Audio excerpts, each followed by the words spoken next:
say tell me? Then tell me about it. Tell Me with host Carlisle Powell. There are talk shows, and then there is Tell Me, your very credible source for information. Join us every Thursday night. You certainly won't be disappointed. Alongside Dr. Kelvin Daly. Panic and fear, uncertainty that is compounded by a leadership that appears unprepared, uncertain, and indecisive in dealing with the coronavirus pandemic. And Tulu Weeks.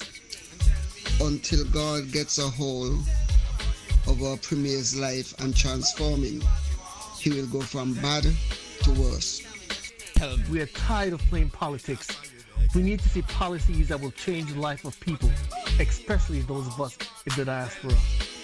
Tell me. Carlisle, I want all human leaders to rally for change. Every Thursday at 8 p.m., you can be a part of this conversation by calling 669-7312. That's 869-669-7312. Also available on WhatsApp or from the diaspora 917-460-2187. Every Thursday night from 8 to 10 p.m. with host Carlisle Powell on 2020 Vision Radio and Facebook.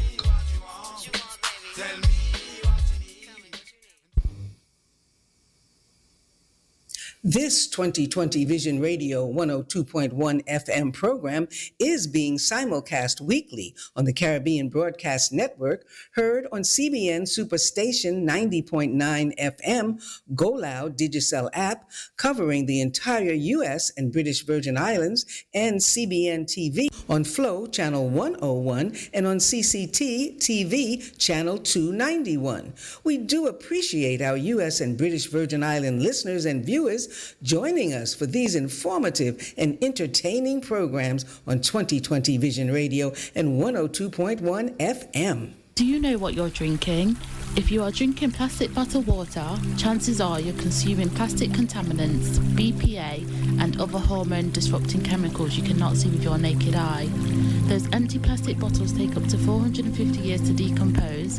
In the meantime, plastic bottles are polluting the environment. They are dangerous to the planet and our health. The safer solution is to acquire your own Kangen alkaline water filtration system, and you'll never have to buy toxic bottled water again. Help save the planet and drink clean water for less than the price you'll pay for acid plastic bottled water over the next few years. The Kangen technology is the world's most popular, most acquired water immunizer. For more information, you can call or WhatsApp us on 917-207-1307. That's 917-207-1307. Change your water, change your life. The views and opinions expressed on this program are strictly those of the participants and do not represent those of 2020visionradio.com or its advertisers. Good evening and welcome to another edition of the Best Buy. I say Best Buy, I'm thinking Monday night, but tonight is Thursday night. Holidays have me confused. This is a Kangen Water Tell Me program. We're here on a Thursday night, except Holy Thursday when we take off. Other than that, we're here. Good evening, Tulu. How are you? Good evening, Mr. Powell. I am blessed and highly favored. I'm so grateful to the Almighty God for sparing our lives and giving us this opportunity, these opportunities over the months of this year to come and share factual information with viewing and listening public. This evening I want to say, first of all, good evening to my dear mommy, who is not doing well, but she is so fascinated with Dr. Daly that she asked me to put the radio close to me. She wants to hear her partner, she call it. And so I hope that she is up, haven't fell asleep. Good evening to Brother Philip.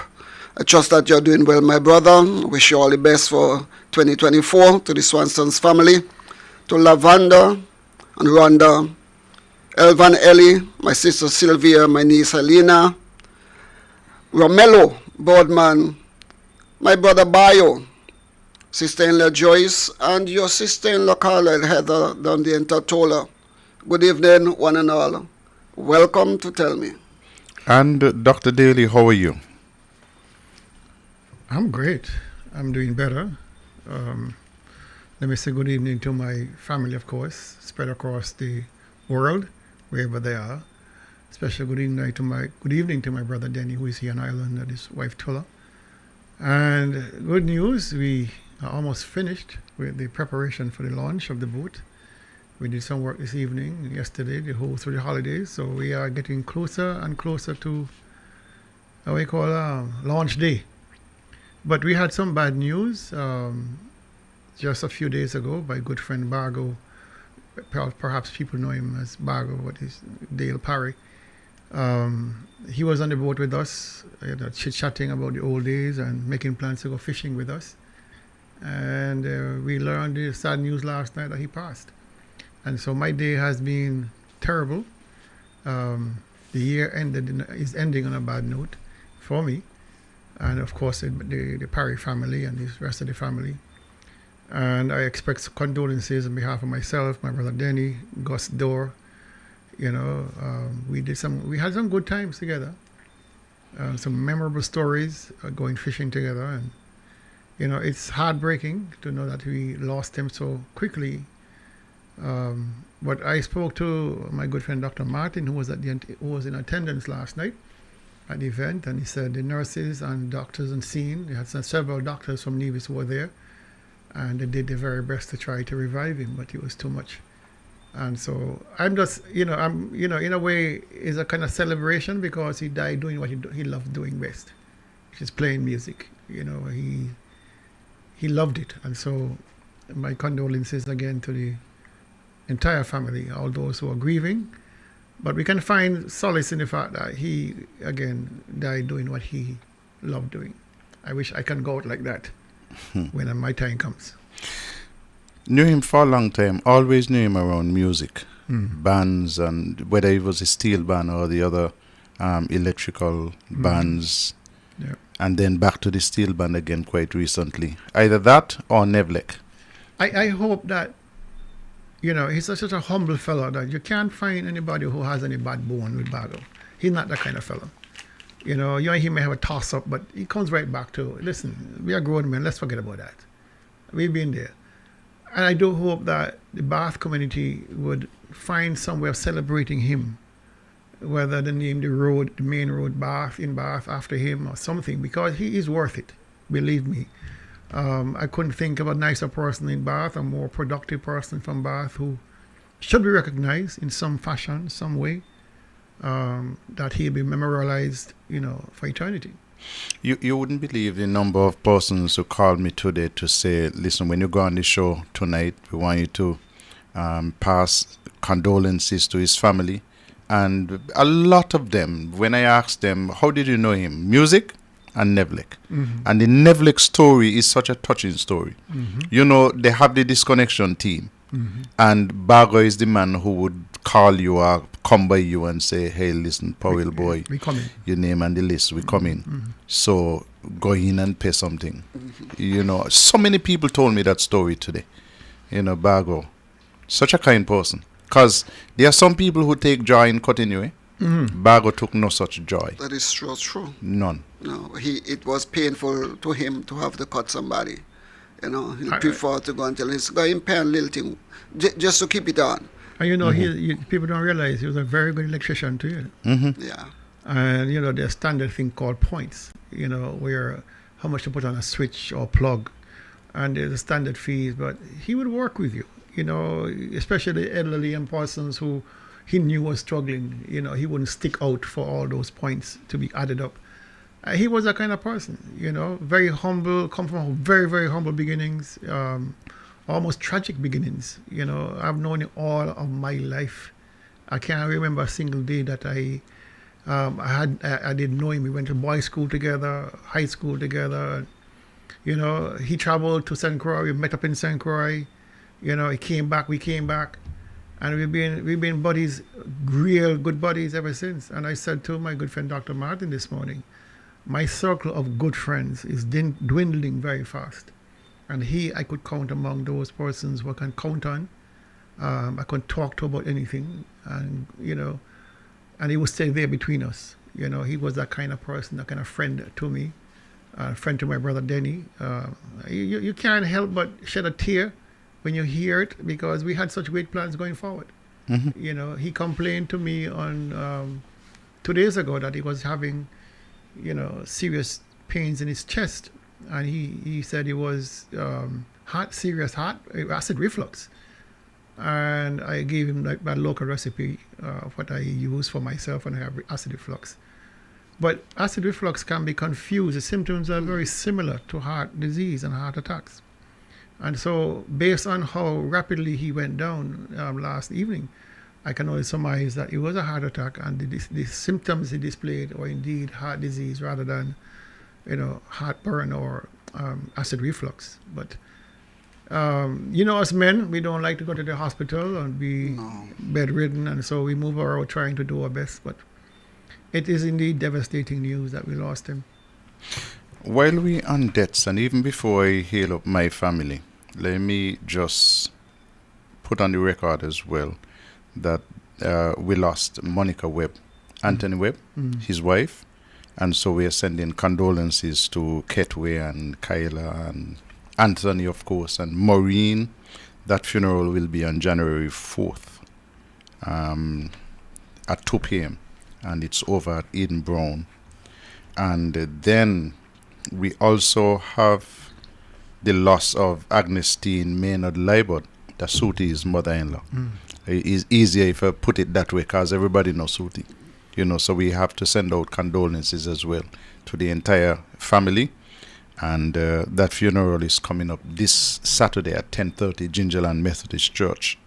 So we want to wrap all of those families in our love and wish them well. I think Ron Libert is coming up on the 6th. Okay, I didn't hear that date yet. At 10 o'clock at Bar Church, I think. Okay. Yeah, so. Yeah, he's one of the stalwarts of the Navy's Reformation Party, one of the founding members. He was and so you have to mark the date, the 6th. 6th. Yeah. I'm told that he was the one who came up with this idea that we have to form this party. We have to do something after Walwyn basically abandoned us. He was the one who started it, and the others joined him. Okay, strong. He was a very strong individual, and I'm sure a lot more will be said at the funeral and before the funeral. Let me then go up to the United States of America and say good evening to Mary and her family down there in Florida, to Morvet further up in New York, to my sister Irma in Nevis, and her daughter Sharifa. My brother Trevor, of course, is also here, and my brother Everett and his wife down there in Tortola. Those are Maria's children. Of course, I have brothers and sisters from my father's side as well. On the birthday list this evening, Ianson Farrell Slater, you know that lady at Customs? Oh, Ianson, today is Ianson's day from Churchground. From Churchground, yeah. Yeah, she's celebrating a birthday today. And on Saturday, Hensley and Millie Daniel will be celebrating an anniversary, as well as Marva Pinney. That's also Lizzie's day. And then on Sunday, the 31st, that's Suti's birthday. So Suti is having a funeral on Saturday and a birthday on Sunday. How could you get from one extreme to the next? And those are the people we have on the list. But Tulu, you have a couple. Oh yes, Idella Newton will be celebrating perhaps her 25th birthday. I saw today, and she let me know tomorrow is her birthday, and she did a little bit of gyration, and that looked like she's still down in 20-something. I won't tell you how old she said that she is, and if I was to say that, people will call me a liar, so I'm not going to say that. And she also said to me that her granddaughter Paige celebrated on Christmas Day. I know Paige for all of her life, and I did not realize that she was a Christmas baby. And so, congratulations, Idella, Paige, and the entire family. Continue going, girl. I would like to be like you, that when I get to that age, I'm still looking as spunky as you do. I think Idella paid you to say 25. No, she didn't tell me anything, but I'm just saying that because I cannot, if I tell you how old she says that she is, somebody's going to tell me that I'm a liar because she does not look like that. Okay, my friend Elmo Farrell is celebrating on Saturday, and Lizzie is actually making 95. So Lizzie is batting up a storm. She's batting really well. And so we want to say to all of those persons, hold on. Let us make sure that we bring in the new year together and that we continue to support one another. We continue to do well. Gentlemen, I hope you have good singing voices so we can do the birthday song. Okay. Yeah. Let's do that. Happy birthday to you. Happy birthday to you. Happy birthday, happy birthday. Happy birthday to you. And as usual, from us in the studio, may you live to be 101, and us 101 minus a day, so we don't have to see you go. May God continue to bless you with good health, strength, of course, wealth. Thank you very much. And we like to tell people, when the other talk shows close off, we don't. Because there are things to talk about, and so we're here. We know it's Carnival down in St. Kitts, but we are not just celebrating Carnival, we are celebrating life. And so we come to have discussions with you. I want to say good night to a certain young lady who gave me a package this evening, and when I looked in the bag, it seemed like there is a gift bag for each one of us. So I want to say thank you very much to that particular young lady. She remains anonymous. Well, is you a very good sister-in-law? You think is you alone could get gifts from your sister-in-law? Okay, well. Like that, I've never heard you say boy yet. It's unique. Yeah, man. Also gave us a little sugar cake to make sure that we can stay on the air. So we want to say thank you so very much. Well, let me thank her in advance for my package. I got 2 bags already. And if you, I'm showing off, eh? So, yeah. So that's all right. If you give another one for me, you'll take it. But I also want to thank her for allowing her husband the latitude to spend as if he was a woman. Because the amount of things that he bought for this boat, he could open a store.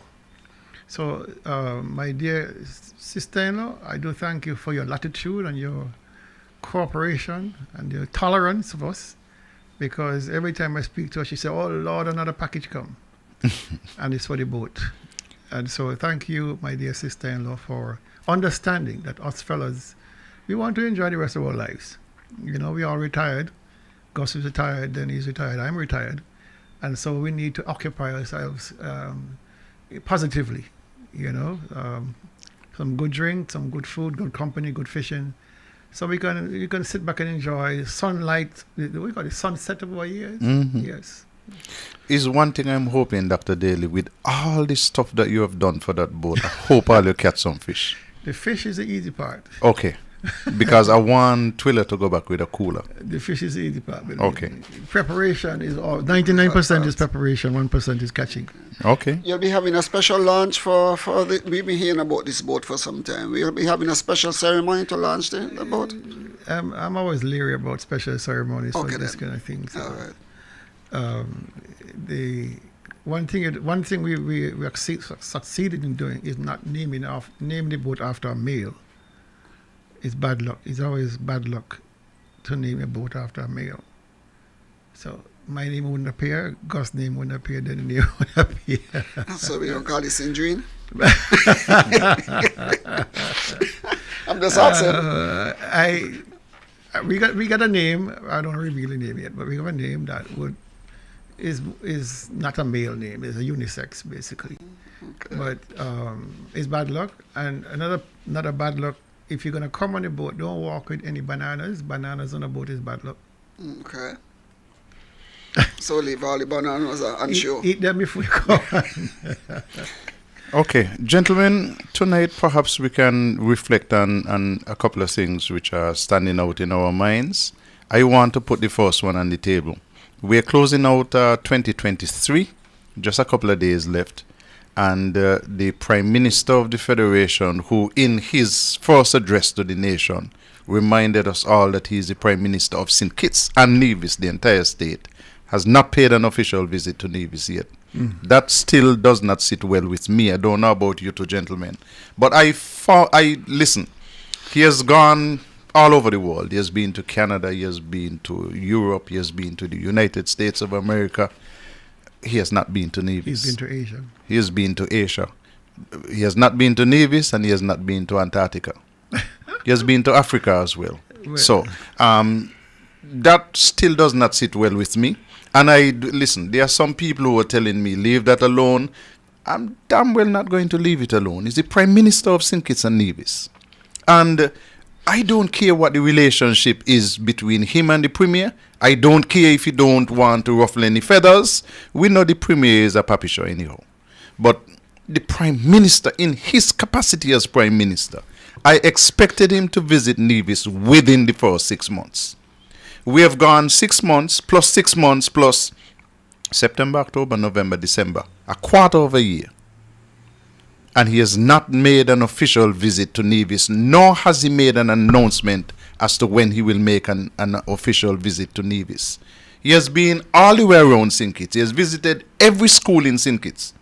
Well, even if he's not going to come to Nevis to have dialogue with the people by way of a town hall, we have schools in Nevis.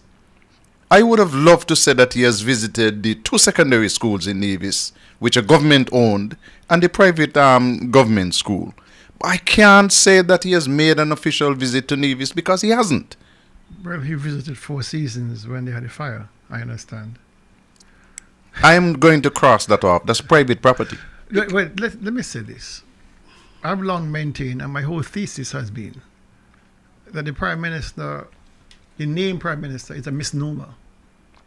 He's not the Prime Minister. He's the Premier of St. Kitts. And so I expect nothing from him anymore. He has demonstrated that he is the Premier of St. Kitts. The Premier of Nevis doesn't visit Verchilds High School. The Premier of Nevis doesn't visit JNF. The Premier of Nevis doesn't visit any school on St. Kitts or any facility on St. Kitts. That's the job of the Prime Minister of St. Kitts. The Premier of St. Kitts. The Premier of St. Kitts. So by our misnomer in our Constitution, he is called the Prime Minister of St. Kitts and Nevis. But nobody in Nevis elected him. Nobody in Nevis voted for him. And he's acting like that. Exactly like that. Nobody voted for him. Nobody had a hand in selecting him to be Prime Minister. And so why should he express any sentiments towards Nevis? He's not the Premier of Nevis. He's the Premier of St. Kitts. I mean, it's a hard pill to swallow for a lot of people who support Labour. But this is not about a Labour, NRP, or CCM, or PAM. This is about a constitution that makes provision for a Prime Minister of the Federation by means of convenience. But only by convenience. The budget in St. Kitts is separate. The presentations are separate. Everything is separate. The only thing that we have in common, which is directed from St. Kitts, is national security. But even on the idea of national security, all right, we have yet to hear him visit the police station in Nevis, to visit the officers on Nevis, to visit the prison farm on Nevis. So what exactly is his role on Nevis? There's none.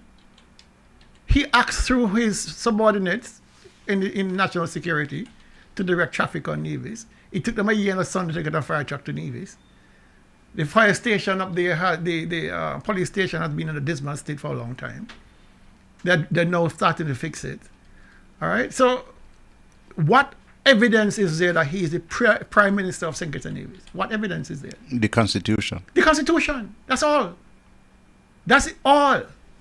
You're 2 miles away at the nearest point. 5 minutes from ferry and the fast ferries from Majors Bay to Orly. 5 minutes away.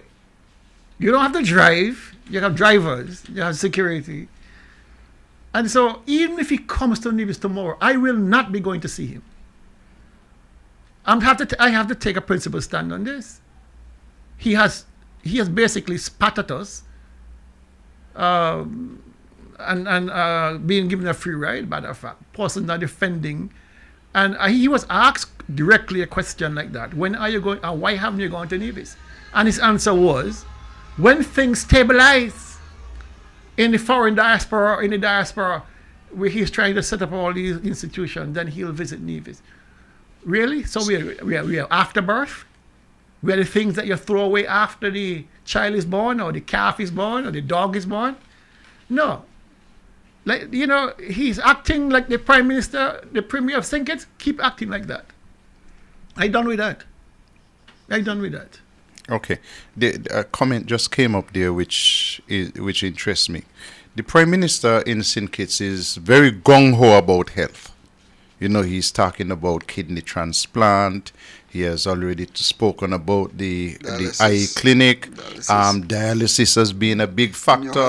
He's talking about the smart hospital. And we have a hospital in Nevis that is, if the hospital in St. Kitts that is to be built is smart, the one in Nevis is dunce and dumb. Nobody could get it to talk. Nobody could get it to work. Nobody could get it to finish.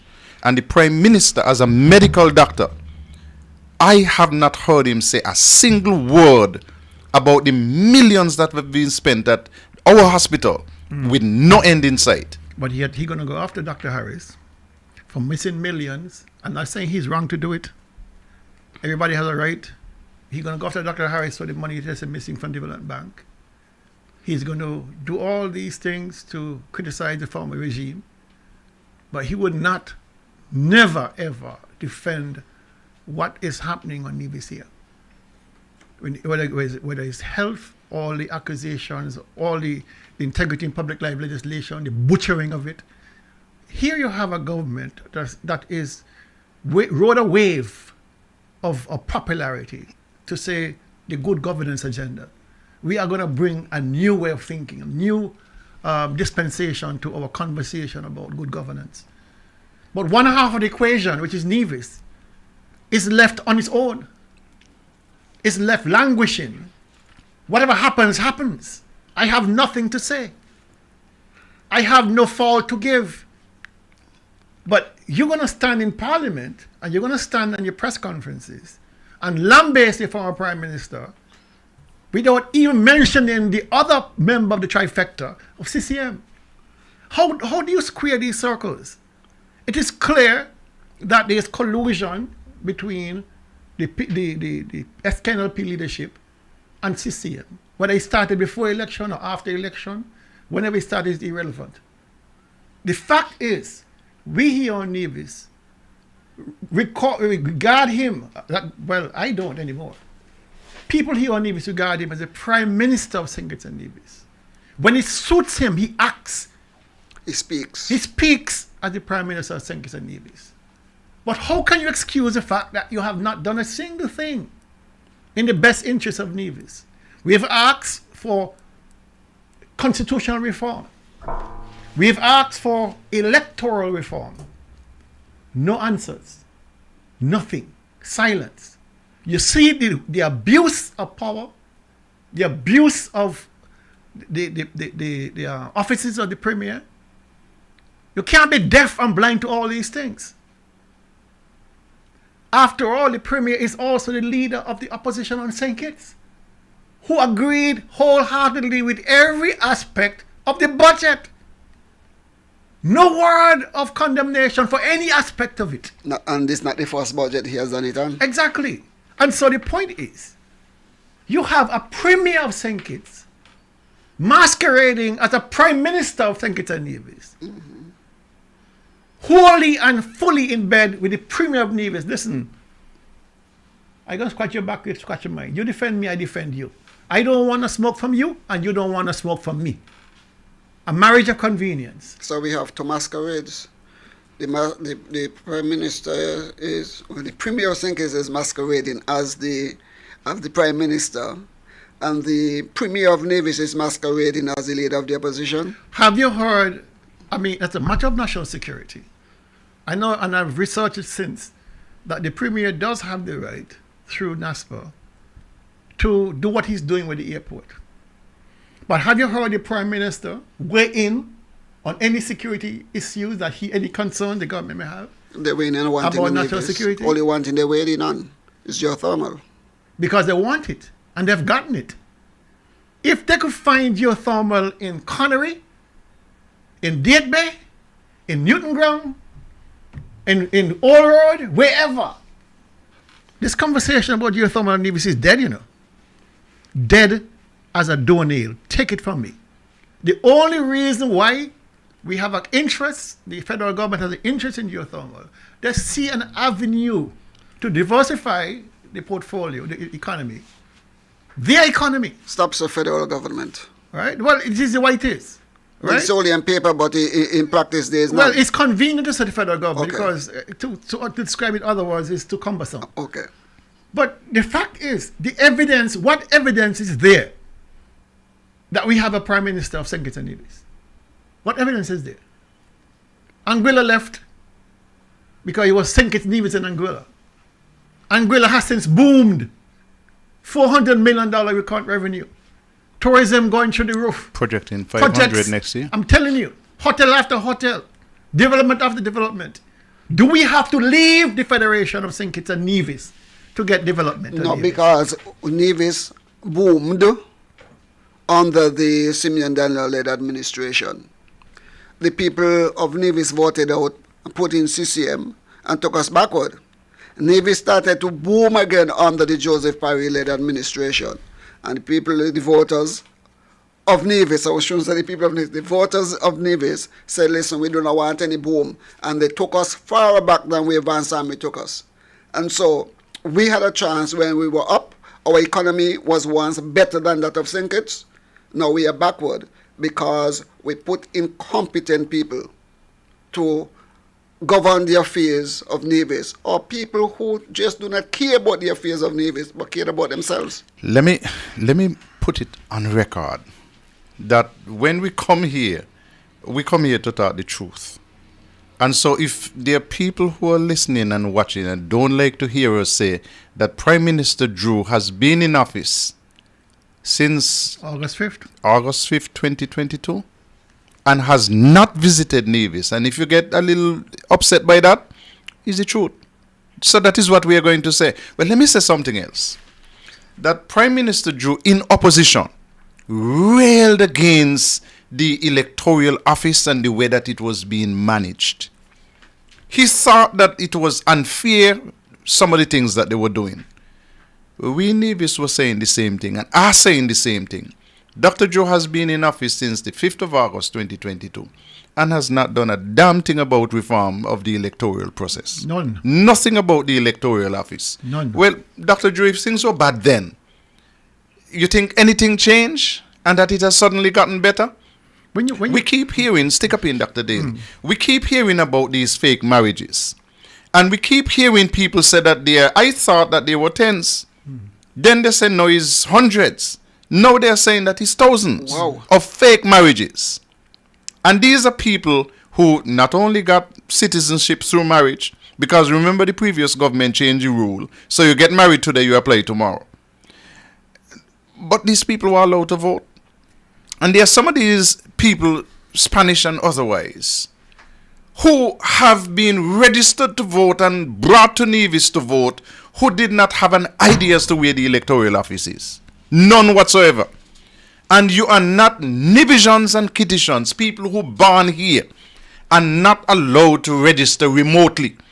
But for some strange reason, these foreign people, mostly Spanish, have been allowed to register to vote, given their IDs, and don't have a clue where the electoral office is. As a matter of fact, somebody told me that some of them don't even know what their name is. But they're allowed to vote. Nothing has changed. And every time I hear Dr. Drew or any member of his cabinet talk about these fake marriages, I switch to something else. Because they have not done a damn thing about it. Where do I begin? Let me say this. I agree with 1,010%, Carla. We shared the SKNLP prior to the election of 2022, and the NRP shared the same concerns about electoral reform. Nothing has happened to change that dynamic. Nothing at all. An election can occur at any time, at any moment, because that's under the purview of the Premier. So he can call election January 30th to get a fresh mandate. Nothing has been done. But let me say something further. There has been a slew of legislation under the present SKNLP government. Anti-corruption, then you had money laundering legislation, you had all kinds of legislation. One thing we have not had that we sorely need is constitutional reform. One thing we sorely need is electoral reform. One thing we sorely need is boundaries commission to be operationalized. None of those things are being talked about. None of those things are being touched. We are told, wait, they're coming. So we are the priority items for the federal government. They're doing priority items that suit them only. What about us here in Evis? The things that concern us in the opposition. What about those things that have us fighting to get representation in our parliament? Because there's no leader of the opposition based on the existing description in our constitution. Those things can be fixed, but they're not being fixed. So we have no leader of opposition, and by extension, because there's no leader of the opposition, we have no leader of the Public Accounts Committee, the most powerful committee in the parliament. None. Our leader cannot sit on the boundaries or appoint somebody to sit on the Boundaries Commission. So there are other institutional failings by not having the leader of the opposition matter settled.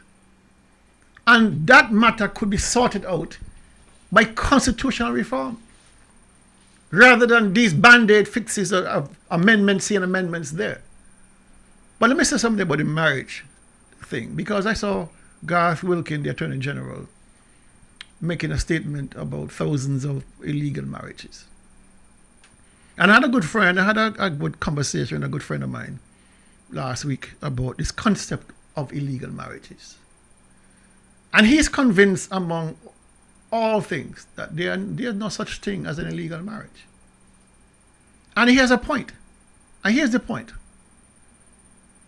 When you apply for a marriage certificate, who do you apply to? Who prepares the documentation? Who approves the documentation? By the magistrate? No. Those documents are prepared by the Attorney General's office.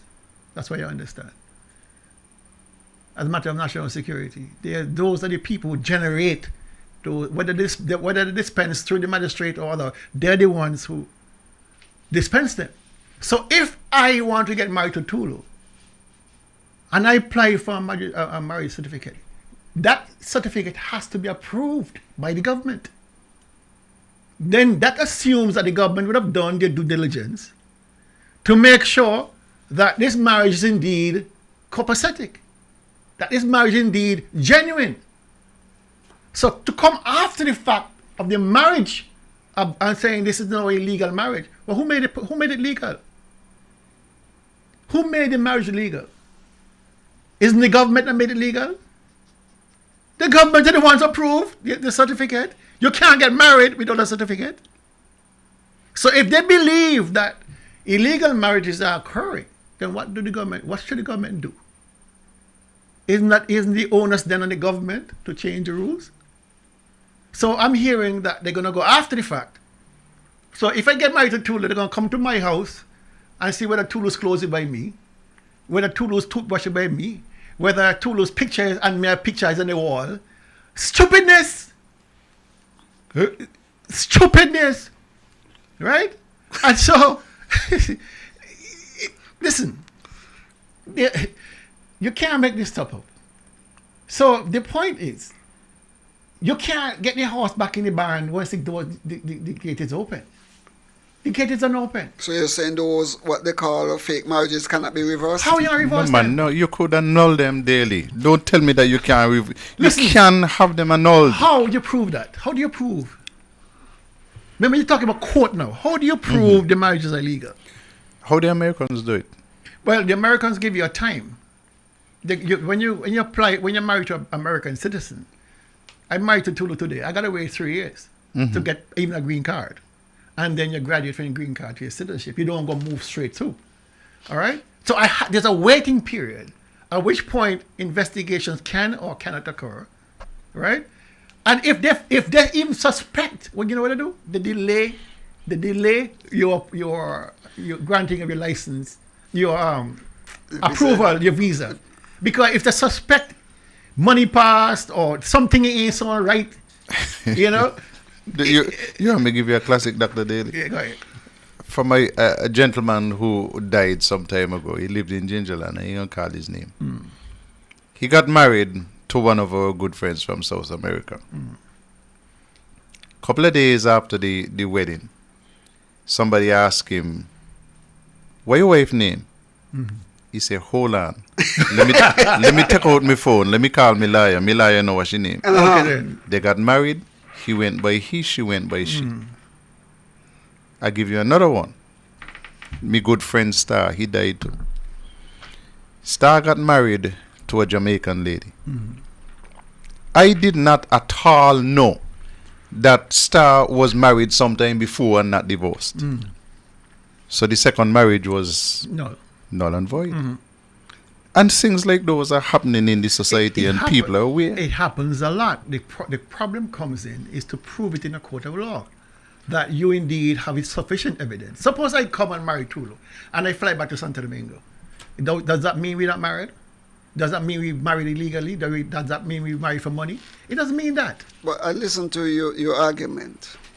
There was a time in our system that I think there was a waiting period for 3 years too. The government made it change the law to make it that you could apply after 3 days or something like that. Man, you get married and you could do your application one time. But that is where it needs to be fixed. So it's legal? It's legal. The marriages are legal. Listen, I know it sounds, and I argued with my friend for hours. In the end, I had to agree with him. Because if the government is the one who are granting the permits to marry, then the government is committing illegal, fraudulent marriages. Maybe people just looking at the money. No, I could see. One more point. Yeah. One more point. Right? If you start to clamp down on the so-called illegal marriages, all right? How could you clamp down? What happens when a division, a bona fide division, like your friend Star or whoever, marries a non-national, all right? Should they have to wait for 3 years to get their certificate? That's Why what not? the law was. Huh? Why not? The existing legislation says 3 months. Yeah. What about those persons who are citizenship by investment, CBI people? They get their citizenship right away, right? 3 months. The difference is money. Wait, they got money, but is that right? No. That you have Chinese and Russians coming and 3 months get citizenship, but me as a born division, I want to marry to Tulu, and Tulu got to wait 3 years to be legally mine. That was the argument behind changing the law. Well, that you had to wait 3 years. Now it's 3 months. Then, if you want to be equal across the board, you have to make one period of time waiting for everybody. Otherwise, if you go to court, you're going to be chewed up. You're going to get chewed up by the judge. This is illegal. You cannot be having two standards. One for CBI, they get in 3 months, and one because you suspect my wife Tulu is you're doing it for money. You're gonna wait 3 years. Yes, because we suspect. You suspect. You're held under suspicion until evidence is proven. Gentlemen, I'll move on. And for the record, those of you who are tuning in for the first time, I want all you to know that Daly is not that way and that Tulu is married. Thank you for that clarity. Okay. No, there is another issue which I have to put on the table tonight. And the phone lines are open, so we'll be taking your calls tonight. There's another issue, and that one is integrity in public life. Because we have one federation, but in St. Kitts and Nevis, the integrity in public life acts are different. And different in so much as in Nevis it is making a mockery of the whole thing, and in St. Kitts, which is at the federal level, it's speaking to something else. I mean, this does not fit well with me, Dr. Daly and Tulu. No, integrity in public life? Yes. These amendments have made a mockery of an already laughable piece of legislation. It is terrible. I am disappointed to no end that more persons in civil society have not weighed in on it. I'm surprised. I shouldn't say I'm surprised. I'm disappointed with persons in the Bar Association that have not weighed in. And you wonder why have these associations? What's the point of having these associations? What is the point of having evangelical associations and Christian associations? What's the point? I'm not trying to be facetious. What is the point? I really thought that when you decide to form an organization, you're coming together as a collective to discuss and take positions on certain matters. And these are beyond the realm of NRP and CCM. These are governance issues. Why should our legislation be weakened and lead to bad governance and corruption? And so that people can come to the church and say 10 Holy Marys and sing Kumbaya. I mean, I'm being serious. What's the point? What is the point of having associations? I thought when I join if I were just to join an organization, I'm joining an organization because it's a collective of minds that have a certain mindset about doing certain things, to make certain positions known, to stand on certain ground. That's the reason I would join an association, not just to say I'm a member of the bar. For what? I understand your pain, because let's go back to when Denzel Douglas was the Prime Minister. I remember on several occasions I heard Charles Wilkin representing the bar, putting forth positions of the bar that were contrary to a decision that Douglas was making. The same thing too with the evangelical associations and the Christian councils. They came together and they had opinions to give. From the time they got rid of Denzel, by whatever means, all of them gone mute. It seems as if that they were political. In my mind, that they were all political. They all had an agenda to get rid of Douglas. Having gotten rid of Douglas, they now have nothing to say. But it is unfortunate. But you've heard the chairman of the News Integrity and Public Life Commission said that we have gone backwards. He is a chairman. I'm not talking about just a regular commissioner. He is a chairman.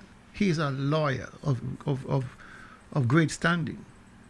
Right? He was selected by the Governor General, Deputy Governor General, to fill that role as chairman. So you have to give him his accolades that he is deserving of that position. And I, in particular, like the position he holds, to describe it as he saw it. The legislation, the amendments were stupid. They are counterproductive. They're going backwards. Having had the cue, almost an authorization to speak from the chairman, you would have thought that the bar would have weighed in. You would have thought that the evangelical would have weighed in. You would have thought the Christian council would have weighed in. All right? Because it is the right thing to do. It is the right thing to do. Even to say a letter to say we express concern expressed by the chairman of the Integrity in Public Life that we are in dangerous waters, and we expect a rescinding of these amendments and a readjustment, a realignment. Something. Make your presence known. But you simply go to church every Sunday, up in your pulpit, thumping your Bible and preaching the word of right and wrong and justice and injustice and fairness and unfairness. But when it comes to the real practical world, you're dumb. But you're mute. Is it that, Dr. Daly, that some of our, and let's deal with the Christian Council and the Evangelical Association and the others who are not members of neither, is it that some of our preachers and priests and whatever you want to call them are more concerned in preaching about 2,000 years ago, of course, and forgetting the realities of today? Of course. Because they like to tell you about what happened in the Garden of Eden. Yeah. and then they forget what's happening on the streets of Charlestown. But Carol, it's just yesterday they were speaking when Joseph Parry administration was in office, when the rumors were out here that they took name off the list. You heard them, their voice were outside there talking. Then the question must be asked, have they become political and partisan? That's what I'm saying. Days where they have come down to. They had a target. Their target was Denzel Douglas, Joseph Parry, and NRP. They got rid of both of them, and so therefore their job has been accomplished. Yeah, They're sitting down and relaxing. I can't. Nothing bother them now. I can't just take that, because in those churches, you have persons who support both sides, political parties. True. All right, and you have to, if you're administering to the flock, you have to administer all your flock, not just half the flock. And so I refuse. That's a lazy way of them of them ministering, because it is so convenient. It is too convenient. Listen, the truth is always very hard to swallow. Truth is truth. But it's truth. I understand that. But not everybody can handle the truth. All right, persons. If you are talking, and your government is in power, and a preacher gets up and says, "Listen, brothers and sisters today in the congregation, I want to address a matter of the IPL, integrity in public life, because we are God-fearing people. We want the best for Nevis. And here is the position of the church regarding this piece of legislation. I think it's retrograde. I believe you're going backward. You were expressed by the chairman. Before the service is over, half of them walk out. That is true. And they're going to stoops and say, oh, the church coming to no good. All right? So the preachers who want to maintain the integrity of the church, by mean integrity, I mean the collection, then they're going to say these things. They're too controversial. But is that more important than maintaining your own integrity and your salvation? They're not. But let me tell you something, right? Preachers are people. They're accustomed to living a certain lifestyle, certain perks, certain congregation size, and certain number of dollars in the plate every Sunday. I'm not knocking that. Everybody got their hustle. All right? But the point is, many of them are cowards to the truth. Cowards because they're afraid to address the matters of It's easy to talk about Jonah gets swallowed by a whale. It's easy to talk about Noah build the ark. It's easy to talk about Moses in the wilderness. It's easy to talk about all kinds of things because it is so long ago. It doesn't have any real relevance to today. It is easy to talk about Donald Trump. It's easy to go back and make reference to Hitler. It will make reference to everybody else. But when it comes to Nevis, I'm speaking from a Nevis perspective, they have nothing to say in relation to the administration that is in. I, as a preacher, get a whole lot of licks from inside and outside, because as a preacher, I am not supposed to be saying anything that address politics or social issue. Tulu. And so I'm being bombarded with that. And every time I get that, I'm more energized to continue, because truth is truth and fairness is fairness. And the Bible addresses the very same thing that's taking place in the country. Tulu, I will tell you before we go to the break that there was once a man named Dr. Martin Luther King. Oh, yeah. Who was a reverend gentleman and who was not afraid to preach the truth, to walk the truth, and to show people that he was the truth. Neither do I. But not for him. Change might have taken longer. And he's a man who was in prison many times. True. There are preachers in Nevis who are preaching about what happened 2,000 years ago. And I keep telling people, while you're talking about what happened 2,000 years ago, people in Nevis are hungry. But they make a whole lot of reference to Martin Luther. I mean, you have... Yeah, but they're not living like him. Well, okay. That's the key. We're going to take a break and come back. Do you know what you're drinking? If you are drinking plastic bottled water, chances are you're consuming plastic contaminants, BPA, and other hormone-disrupting chemicals you cannot see with your naked eye. Those empty plastic bottles take up to 450 years to decompose. In the meantime, plastic bottles are polluting the environment. They are dangerous to the planet and our health. The safer solution is to acquire your own Kangen alkaline water filtration system, and you'll never have to buy toxic bottled water again. Help save the planet and drink clean water for less than the price you'll pay for acid plastic bottled water over the next few years. The Kangen technology is the world's most popular, most acquired water immunizer. For more information, you can call or WhatsApp us on 917-207-1307. That's 917-207-1307. Change your water, change your life. The views and opinions expressed on this program are strictly those of the participants and do not represent those of 2020visionradio.com or its advertisers. Welcome back to Tell Me. Even during the break, we had interesting, heated discussions in the studio. We know it's the 28th day of December, and that most persons have shut down for the year. Not us. We keep going. And we do this because you participate and you listen. Now, gentlemen, unfinished projects. And I'm not going to start with any of the major ones. Let's start with simple ones, like the pier over at Oli. That pier has been completed. No, they say completed. So let me just use their term loosely. Alexis Jeffers says that the PA is such a brilliant idea because they have made X amount of money and they have projected to make Y amount of money. I was over there up to this evening, and I'm going back over there in the small hours of the morning. Here is my challenge. Every time rain comes over there, people get wet. The government bought an old house from Mr. Jones as part of the millions that they spent to acquire the property. They have been attempting now to convert the house into what they say will be a reception area, reception and departure area. I understand that even before it has opened, they gave the contract for what will be a bar, restaurant area to one person, took it back and gave it to somebody else. I'm not even going to look at those things. Here is what I'm looking at.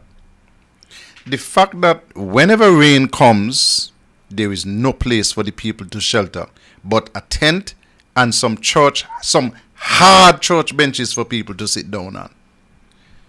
That building, the pier, has been completed for enough time for them to complete the building. It suggests to me that the building is not a part of the plans for the CCM NIA.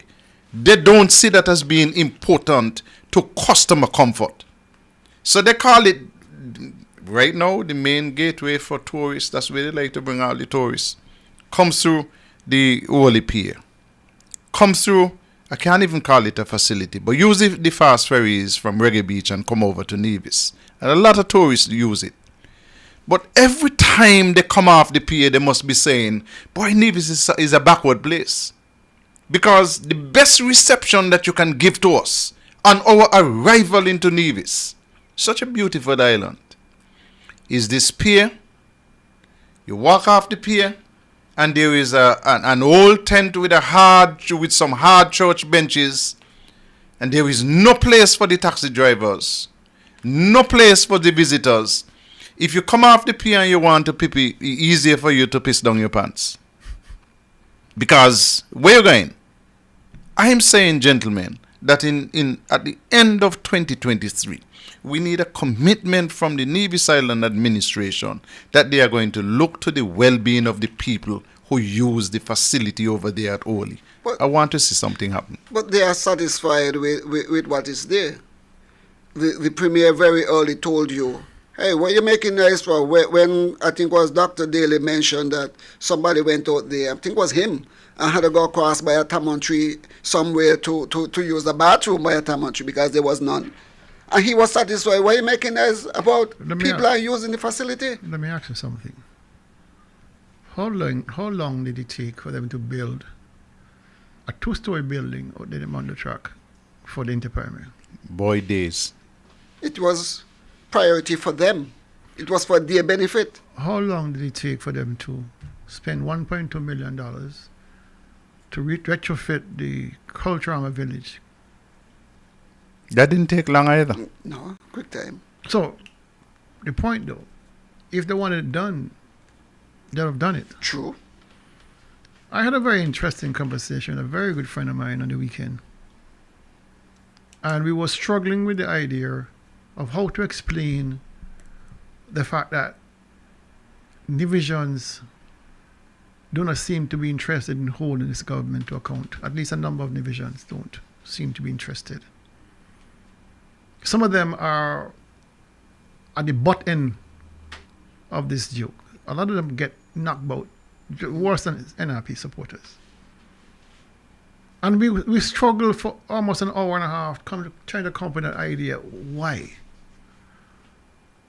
And the only thing we can all agree on was the idea that divisions don't like nice things.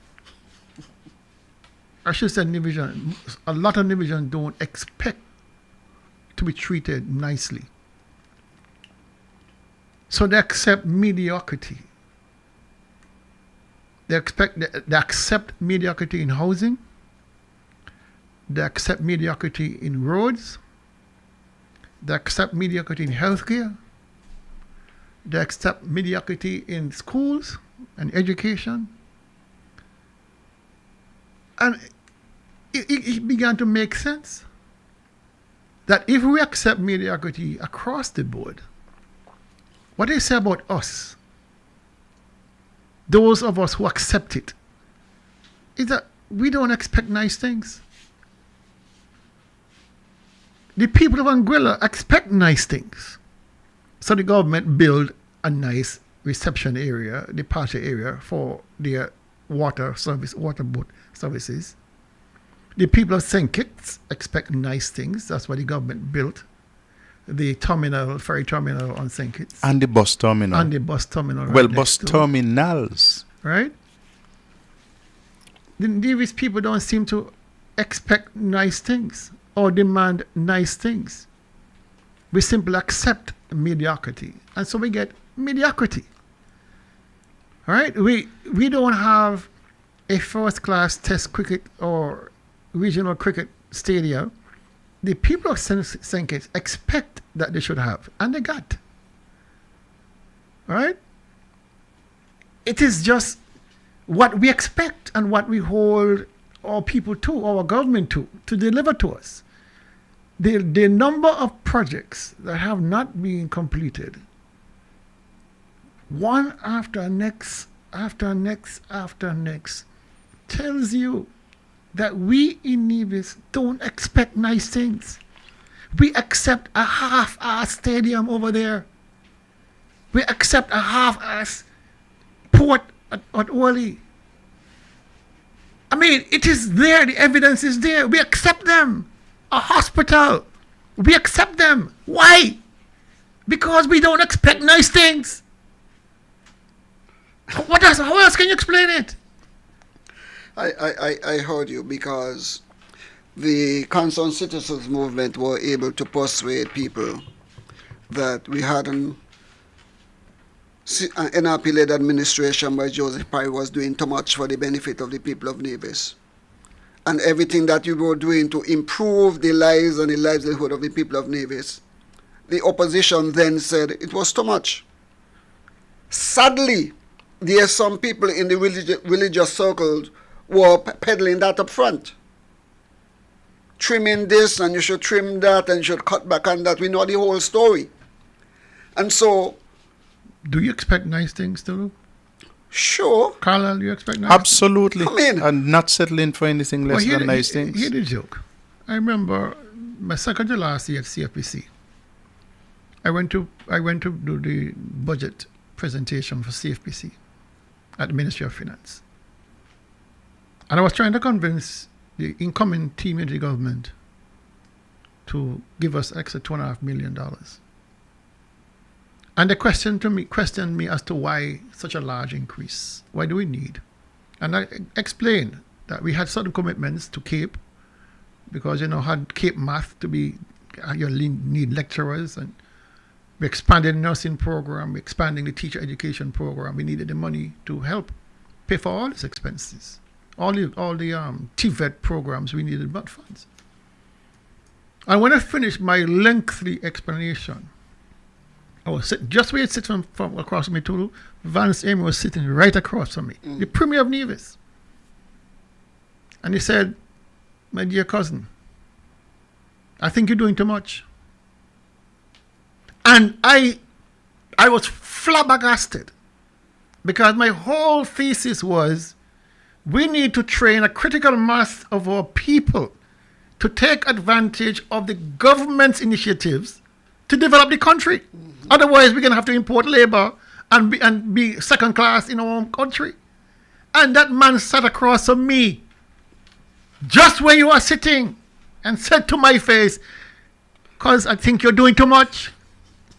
And I, up to now, that thing is seared into my mind because I couldn't imagine anybody of that stature from that office could be saying such stupidness to me. But he meant it, because he was able to sell to the people of Nevis that NRP was doing too much. Yep.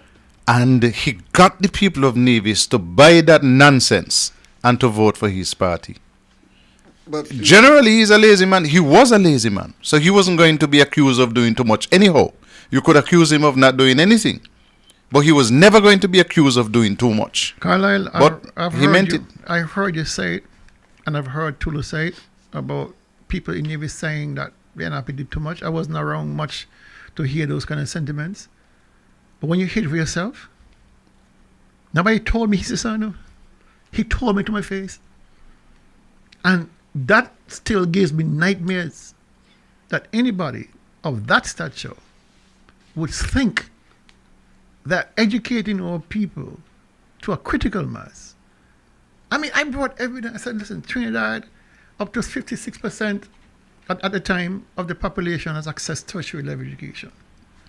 In the US is higher, and of course the more developed countries, they have higher.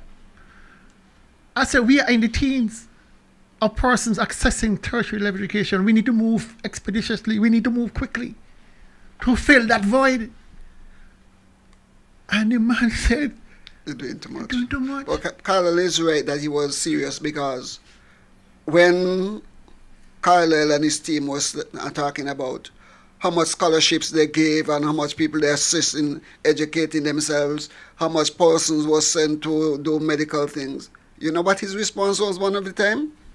They attack about scholarship and education. Let me tell you something. You don't need any education. All you need to do is to love your country. And people start to chop out the hand and clap. Because he had an audience. Okay? You know why he said that? You think he could have got away with that in America? Or in Canada?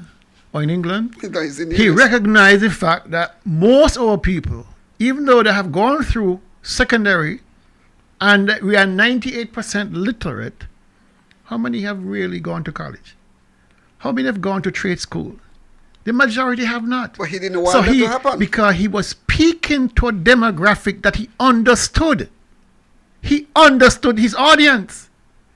All you have to do is love your country. What education you're talking about? He was talking to those persons in the audience. And I think Carlisle, cousin from Gingerland, on his launch, he said something like that too, no? You don't need no university degree. I don't have any university degree. So where did he go? Where did Mark Brantley go? Where did his kids go? Where did Vance Amory go? They could go. Where they all went? Where did Troy go? Brand went. All of them went. So how is it that they could go? They could go and their kids can go, but you must love your country and be uneducated. They know the audience. They know exactly who they're talking to.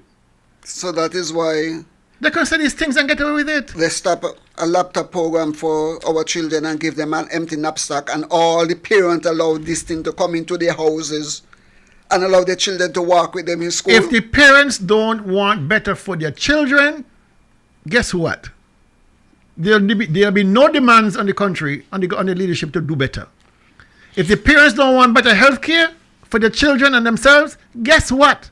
The government will not provide better health care. So it's a case that the parent are more in love with their party rather than the livelihood and the betterment of their children and You themselves. better believe that. You better believe in the don't rock the boat mentality. I want to go back really to believe that's a another. reality? Absolutely. How else are we living as we are in Nevis? We're struggling in Nevis to collect $150 million. And the day we collect $150 million in revenue, we'll probably have a big celebration. Anguilla said they will collect $500 million next year. You see the difference? And the people of Anguilla are pushing and pushing their governments. In Nevis, we are accepting of a bunch of people who, as Dwight Cozier coined it, are criminal enterprise. You look at them. What do you see? What plans are in the budget that will propel Nevis upwards next year? That's a fact. The What? The airport. In Anguilla, and I hate to use the contrast, but I have to. But in Anguilla, I saw where the government was investing in a lot of money in agriculture, all right, into poultry processing, pig farming, and they're not just talking and tell you, oh, go over there and farm. They're helping you with grants to get your farm up and running. This is how you build food security, not just talking about it. You have to invest in people. You have to invest. I see them building a marina down there to help the fishers to launch the boats and be effective fishermen. This is how you build resilience in an economy, sustainably, by giving people the kind of start that they require. But when you have a government and all they're doing is talk, then you end up in a situation like we are in now. But the government do not believe in building for the economic life of the country. Look at what the government has done. Yeah, but everything they've done has benefited them. Stop the Tulu. And again, the government is doing what the government is doing because the people don't expect nice things. The people don't expect better things. That's all. Because if you did, you would not be voting. The people in Bath who keep voting for these fools will not be voting for them if they wanted more for Bath, or more for themselves, or more for the community. The people in Browning who keep voting for these fools will, if they wanted better for the community. The people in St. James demonstrated, we want better. We want better. And then when the Dr. John is Daniel Hodge. The people in St. Thomas they already know they're going to get better on NRP. The people in St. John's, even if it wasn't for the robbery of Dr. Bartlett, revolting against this bad behavior and poor performance. So the people themselves are the ones who need to hold the government to account by saying, if you don't make my life better, if you don't make my life easier, if you don't provide an avenue for growth and development of my children, I'm going to vote against you. Simple as that. By the way, the people in St. John's, I am told, were punished this year. There was no Christmas tree lighting ceremony in Bath. Really? There was no Christmas party for the children in St. John's. I think Brownhill started to do their own Christmas tree lighting ceremony, and so other people jumped in. But and they didn't get, Castle didn't get any either? No. But the Premier seems to be punishing the people of St. John's. The Premier is losing his mind. I mean, they used to be celebrating this Christmas party in St. John's. Church Wong didn't have a Christmas tree lighting ceremony, you say? I know definitely there was none in Bath. There was none in Bath. I have to go take the funny thing in Bath, they are, we all know who the movers and shakers in Bath are. And you would have thought they could organize a Christmas tree lighting, for Christ's sakes. I mean, your government is in power. You delivered the people of Bath to the Premier. You got a little main road paved, asphalted from the roundabout to just beyond Alfred shop, and that's all you're gonna get. And that was painful. That was like pulling teeth. If you guys can forget about those side roads and village roads and things like that. That's done. Bath, you have been given, your Christmas came early. They just have to take a look in Cherry Gardens. A lot of the roads in Cherry Gardens are breaking up. So it goes back again to the premise that if you demand nice things, you will get nice things. If you don't demand nice things, you will get not nice things. A couple of years ago, myself and my brother and friend Tony Nisbet were in Butler's doing some work. And we had a conversation similar to what we're having now. And a young man walked up the road and he said, listen, I could keep all your mouth shut, you know. The issue here, Navy's people do not like good treatment. And I could not figure out that idea. And now and again, Tony will remind me, but I just could not get it figured out. You helped me to figure it out this evening. And that a couple of years, guys, Navy Jones, it didn't say Navy Jones, Navy's people do not like good treatment. Let me switch you up, continuing on the same theme. CCM met a $30 million fisheries project, which had some really nice things in it. CCM allowed $30 million to stay in Japan, not enter the economy in Nevis. And the fishermen didn't benefit from such a project. I mean, Dr. Daly has more intimate knowledge of the project. But you had everything in the project. You had ice, you had lockers, you had storage spaces. I mean, you had fuel on the pier and water and so on. You were getting a new pier. And the CCM administration allowed that project to sink simply because they did not want the project to go where CCM said that they would put it, where NRP agreed that it should be. And because NRP made so much noise and delivered the project to Nevis, they said, no, we can't put it there because NRP might take some credit. And so they were looking to put it over Bath. Now, just for them to come in, have people come in and start the process again was going to cost about $300,000. The Japanese said, no, we're not spending that money. You're going to have to come up with that. But if you just say, yes, we're ready to move on the project where it is in Charlestown. And these guys said no. $30 million went asunder. But here is my problem. There were a lot of fishermen out there who voted for CCM and voted against themselves. Okay. Something like that I can't fathom, Dr. Daly. Like, we said about like what? They ain't like good treatment. Okay. It's just a reflection of how politics supersedes common sense. If you are in the business of selling fish or catching fish, anything with fish, crustaceans, crab, lobsters, conch, if you're in that business, your priority should be facilitating anything that facilitates your business. Mm-hmm. Because you're not doing just for you, your family, by extension, gets benefits.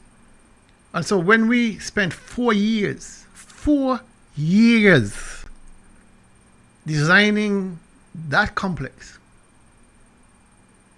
it was to take you into the next generation and far and beyond of fishers, to grow that sector. That was a whole modus operandi. It wasn't just for that decade. That building and the facilities in that building was to take you beyond anything the OECS had ever seen. And so we spent a lot of time, a lot of energy creating this futuristic complex that would see the evolution of fishing on Nevis to a height that we could never imagine before. Since they refused that development, we are no better off. We have gone backwards. And so 4 years of work, consultation with fishers, having them as part of the design, lost. Training. We had trainers coming in from Montserrat, and we sent persons to Montserrat to train in fish processing and stuff like that. All right? There was a marine refueling component because our fishers are now, people head water, the fishers have to head gas to their boats. We said no. You come to the dock, you fill up, you go. You pay, you go. The fishing complex will make that little money, put in the operations. You want ship to shore power? You come up, you can plug in, use the metered electricity, you pay, you go. Water, same thing. All right? And so the entire idea was to make the complex as self-sustaining as possible, to have an export component to it so our fishers can benefit utmost from this facility. And so it was indeed heartbreaking to know that it was just dismissed out of hand. All right? Now, we have competition. Yeah. There was an alarm went off. All right? So we come on this program every week, twice a week sometimes. And we try to bring the information to you so you can see for yourselves and make a decision for yourselves that this government has not done good by you. It is not for me or Carlisle or you to do everything. We can't.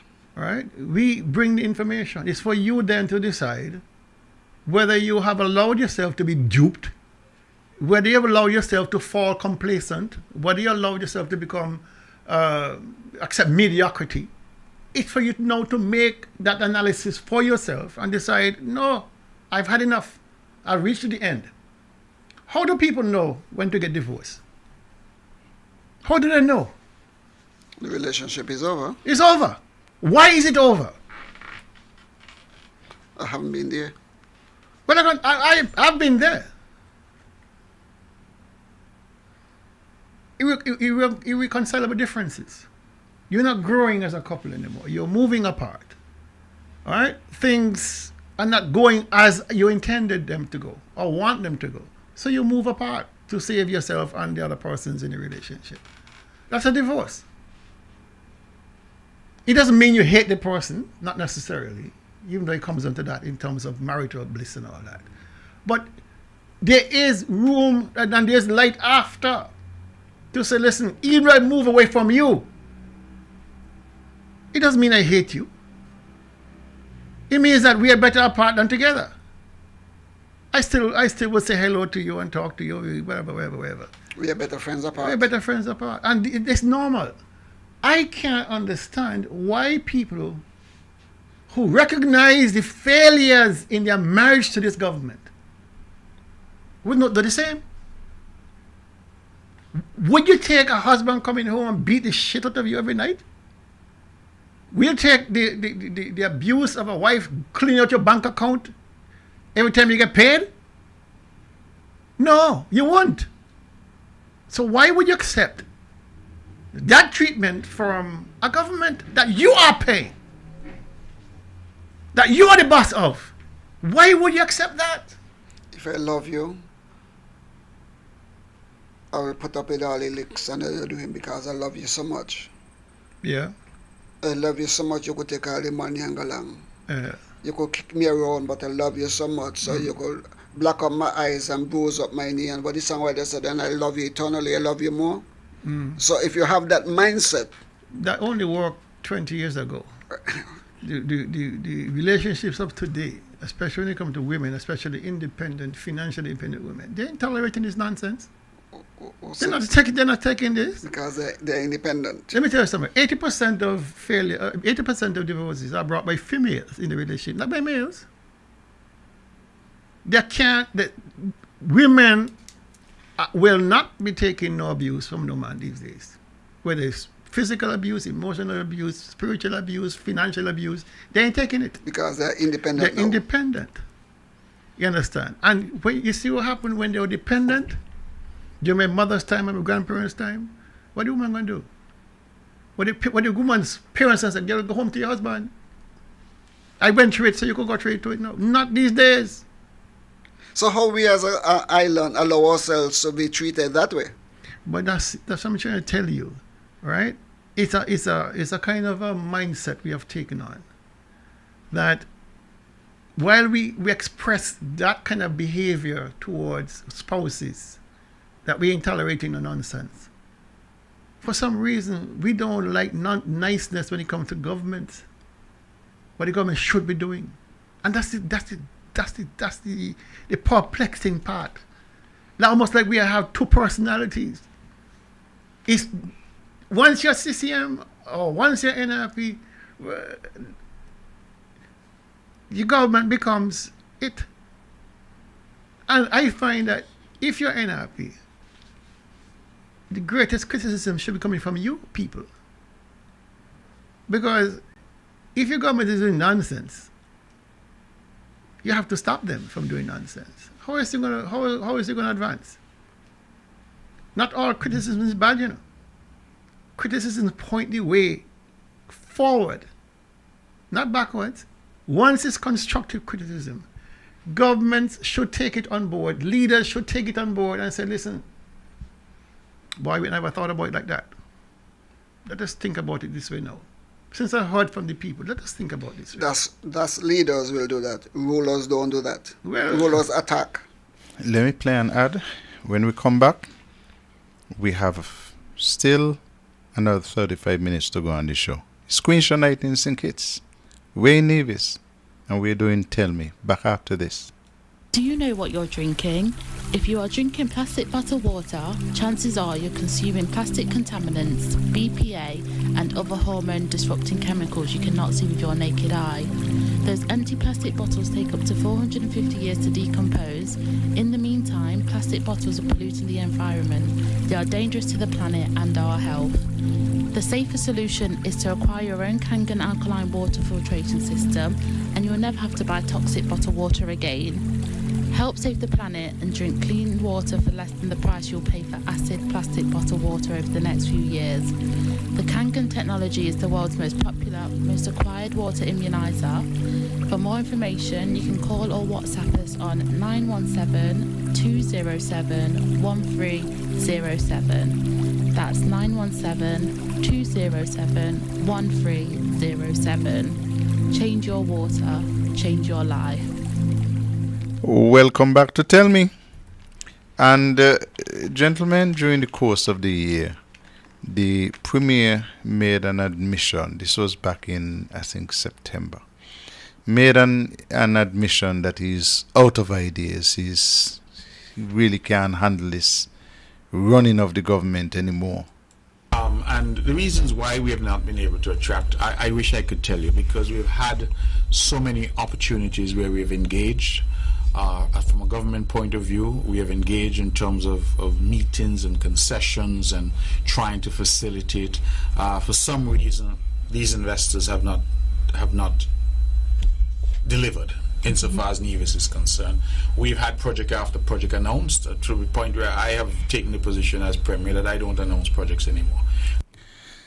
I don't announce projects anymore because every single project that Mark Brantley has announced as Premier have failed. Whether you want to put it in terms of the Candy Resort, or it is geothermal, or it is bead with the water, or it is the Southeast Road that he has been talking about for years, or the hospital, the Orly Pier. Every single thing that he has put his hands on have failed. And so the Premier says that he's not announcing any projects anymore.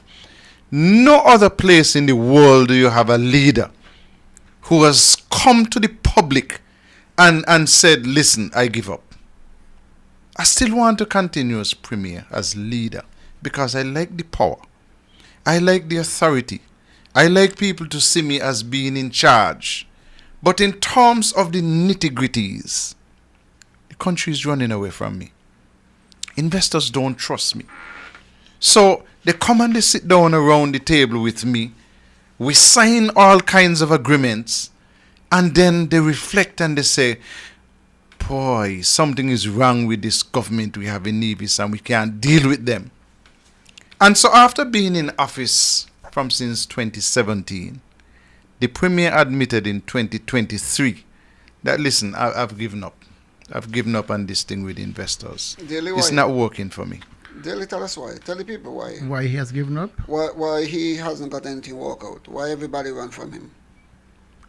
Well, there are multitude of reasons, I believe. But if other countries are taking in the same developers, it tells the problem is not Nevis, the problem is the leadership of Nevis. All right? Something that's not trustworthy. There's something that is triggering them to go elsewhere. The problem, people with money, they got an eye and an ear and a nose to smell bull. All right? And they try to stay far from bull. And so, if they're not comfortable that their investment is secure, they're not going to put down $20-30 million. That's a lot of money. Remember, these are people who go out and borrow money to invest. They're not going to use their own money.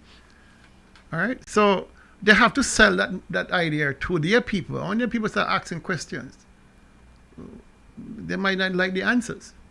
All right? When you look at the track record of Nevis in terms of investments or investors, we tend to have more of the bad kind than the good kind. And the evidence is there. I'm not just talking off the top of my head for speaking. We have two large international banks. Bank of Nevis International and Hamilton Trust 2. Both principles have been proven less than worthy, to put it kindly. One is on, I understand, an international watch list, can't travel as he wants. And the other one barely escaped jail for securities fraud in the US. Then you look at MSR, the movie people. Another issue. Then you look at the principals out there at Paradise Beach. 6 years, one of them, the principal funders, 6 years in a British jail for fraud. Then you look at the guy from California, the guy from the White Waste. White Waste, yeah. Fraud. Had to pay back the state of California a bunch of money. Can't do any business in California again. These are the kind of people that the Premier seems to attract. And if we here in the studio know this, who else doesn't know? Would you want to put down $30 million in a place that may collapse because of being put on a blacklist because of all the fraudsters that are running around the place? So why you come or invite him to sit with you, negotiate, development, concessions, everything, and you ask for A, B, C, D, I say, okay, I am willing to add F and G to that. And then you get up from the table and walk away. Why? Again, it comes down again to trust. People don't trust him. It's simple as that. If he's throwing his hands in the air. The island is a beautiful island. We are beautiful people. We are productive people. We are God-fearing people. So the soft sun and sun is here. So let me ask Carl a question then. Because I have gotten to know him and I'm getting to know him a little better over the years. And I have concluded that he is honest. You two are honest, but I'm addressing him. A very, very honest man. So you are planning to do a development and I am in charge of the country as an honest man. And I sit down with you and negotiate. And then at the end of the negotiation, I tell you, listen, I wanted 5% cut inside the under the table. Would you continue your business with me? Not going to fly with me. So then, not only that, I would call you out publicly. I am beginning to wonder that in all of these sit down and discussions and offer everything and deal and people walk away, could it be a possibility that there is something shady, maybe occur somewhere during the negotiations, so honest people walk away? Carla has a saying, people don't walk away from goodness. Okay. Thank you. Okay. I can tell you, though, that there is a lot that makes me uncomfortable. In 2017, the NRP floated the idea of the coastal road from Bath all the way down to Indian Castle. All the way to down to Zion. Zion, right? Right to Zion. CCM jumped on the idea because people began to say that this is brilliant. This is after the Premier had said that it was nonsense and it couldn't work. People said, this is brilliant. He's opening up a section of the country that is ripe for development. And so they put $500,000 in a budget. And they said this was for consultancy. And then you didn't hear anything about it. And then it came back up in the budget again. And this time they said that they are actually going to hire people to design and so on. But in the meantime, exactly what Martha Stewart went to jail for is happening. In that there seems to be insider trading. Because people from a particular real estate company have been calling the owners and the representatives of owners of lands in that area and inquiring whether or not the lands are for sale. When things like these happen, you have to wonder what else usually happens when these deals are being made. And I say this because it is public knowledge that when the Hamilton Bank came here in Nevis, it was known as Hamilton Bank from the very beginning. But when they came to Nevis, we were told that the wife of the Premier was a director. I mean, okay. All right. There are some people who are going to say, well, he's just a director. But I'm saying no. She, I don't believe, sleep in a separate bedroom or sleep in a separate bed. So when they're laying down together, somebody might say, hey, you know, these people are going to come to Nevis and I'm going to grant them a license as the Minister of Finance. I'm going to sign a license. And somebody else might say, but if that is going to happen, why not make me a director? How much they pay directors? 10,000 a month? 10,000 US. Yeah, why not make me a director? And then, okay, Mr. Tulu, daily use Tulu, so I'll use Tulu too. Mr. Tulu, I'm going to sign that thing for you. But by the way, you know you're going to need directors. And I want to suggest that my wife is available to be a director. I mean, anybody listening to this conversation who agrees that this is something normal, then I suggest you are abnormal. Normally Nevis. I had a very interesting conversation with a gentleman. He resides in the US. I heard his name before, but I'd never met him.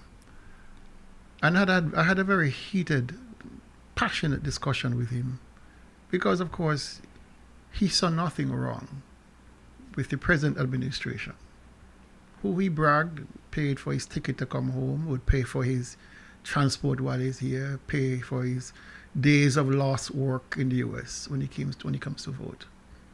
And his excuse is, politicians are politicians. They're all going to do what they want to do. He never once had a moment of retrospection or introspection,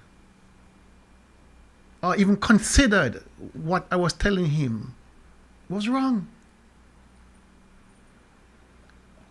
He accepted the premise that perhaps it doesn't look good. But he cannot move beyond that point to say, I'm going to hold you accountable to that. That step, that disconnect is too much. And the only reason why it is too much, because he cannot see himself changing what he gets in benefits. That when he comes, he gets a ticket, and he gets a transport, and he gets days pay to come to vote. And he would prefer to sacrifice Nevis, who he says he loves, than to change the fact that I'm pointing it out to him step by step. All of the issues with poor governance and incompetence and fraud and corruption. He's willing to forgive all that for a free ticket to come home and a free transport while he's here, and a few days' pay while he's here. And you're going, in the same breath, you're going to tell me you love Nevis. And nothing infuriates me more than somebody who gets on this high horse and tell me they love Nevis. Nevis is their home. But see nothing wrong with the importation of voters from Santo Domingo. They see nothing wrong with the fraudulent marriage certificates that has flooded the country. They see nothing wrong with all of these issues, electoral reform and the corruption in government. But they love Nevis. That's oil and water for me. If I'm thinking only of myself and my own personal benefit, and I'm getting what I want, I care less not about nobody else. And there are people who has that mindset. As long as I am benefiting, I do not care who does not benefit, and in some cases I do not want anybody else to benefit. But don't tell me you love Nevis. Do not do that. Love what I'm getting. Another good friend of mine was there, and he's a guy I've known a long time. And he said, Daly, you're so far off base, because do you know that Dr. Bartlett voted for Mark Brantley in 2022? And if it was a joke, I accepted it as a joke. Were you serious? They were serious. Because him said it? I said to him, boy, listen, I respect you. Don't let me lose my respect for you today. Do not let me lose my respect for you today. Because if you're going to tell me Dr. Bartlett, who was a candidate in 2022, voted against herself, then you're insulting me. But you're insulting Dr. Bartlett. He heard the gentleman. You're insulting NRP. He heard the gentleman said, because I heard him say it for myself. Yeah, but you can't. I tell people don't repeat foolishness. That is true. Let me, for the record, we have some of the best fans and listeners in the world. Somebody just sent me Nevis International Bank and Trust, Sharon Brantley, board member. Mrs. Brantley is the Honorable First Lady of the Nation of Nevis, St. Kitts and Nevis. You know, so when I tell you that she was a board member of Nevis International Bank and Trust, which is now the Hamilton Bank, I wasn't joking. I'm serious. And at the time, her husband was a ranking member of the government. Of course. Who made the application for that bank to the government? Why do you suppose that they did their own application? They did application, but the application had to be processed by the Ministry of Finance. Mm-hmm. They're the ones who grant the permit, the license. He was the premier at the time. He was the premier. All right? He was the premier. He was the premier. She was... And the premier's wife... Director. Before the bank even gets started, was a director of the bank. Now, hey... People are going to say, well, it is what it is. It is not. It is not. You can't accept this level of influence in a government and say it's normal. You are being granted a license where many persons, according to them, applied and failed. But the one that succeeded just happened to have the First Lady as a director. Just happened. Mm-hmm. Coincidence. And when he made mention of the fact that this bank was coming, he did not disclose at the time of that press conference that his wife was a director. You know. No. We found out about it. You put it in the public. And we put it out there. The next press conference, he came and said yes, but it's only temporary. It's only temporary. And I don't want her to eat. Right? And that she is more than qualified to be a director. Mm-hmm. Listen, nobody's talking about that. But you are the premier, the man who grants the permit. And your wife all of a sudden is on the board of directors, and that don't strike you as being weird? Mm-hmm. No. And we accept this? The same way we accept the fact that his law firm represents NEVLEC, and he is the minister with responsibility for NEVLEC, and nobody sees anything wrong with this?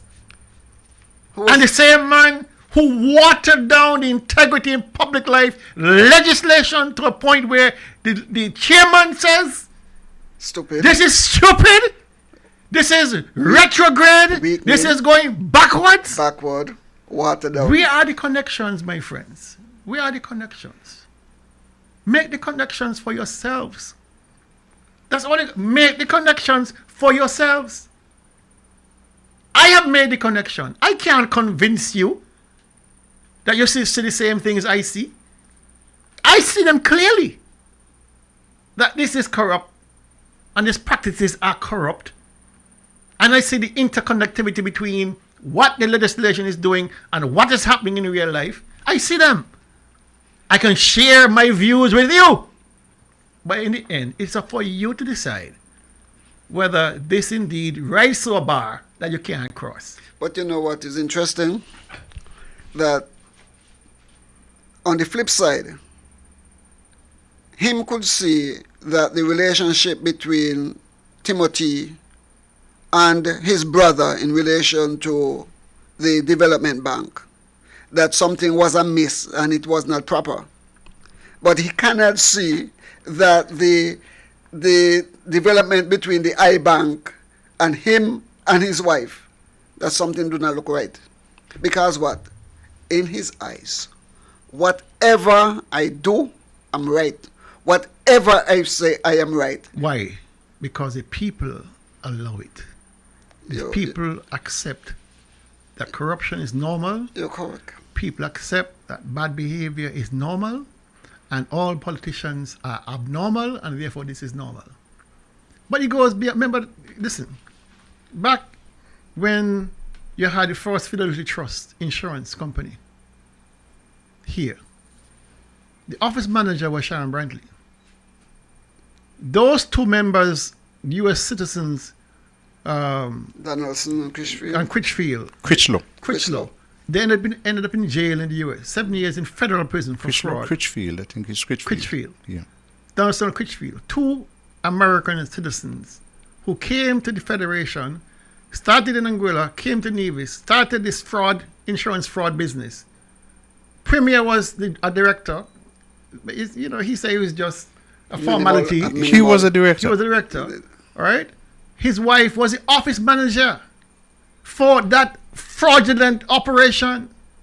And my question at the time, why does he keep putting his wife in these despicable positions?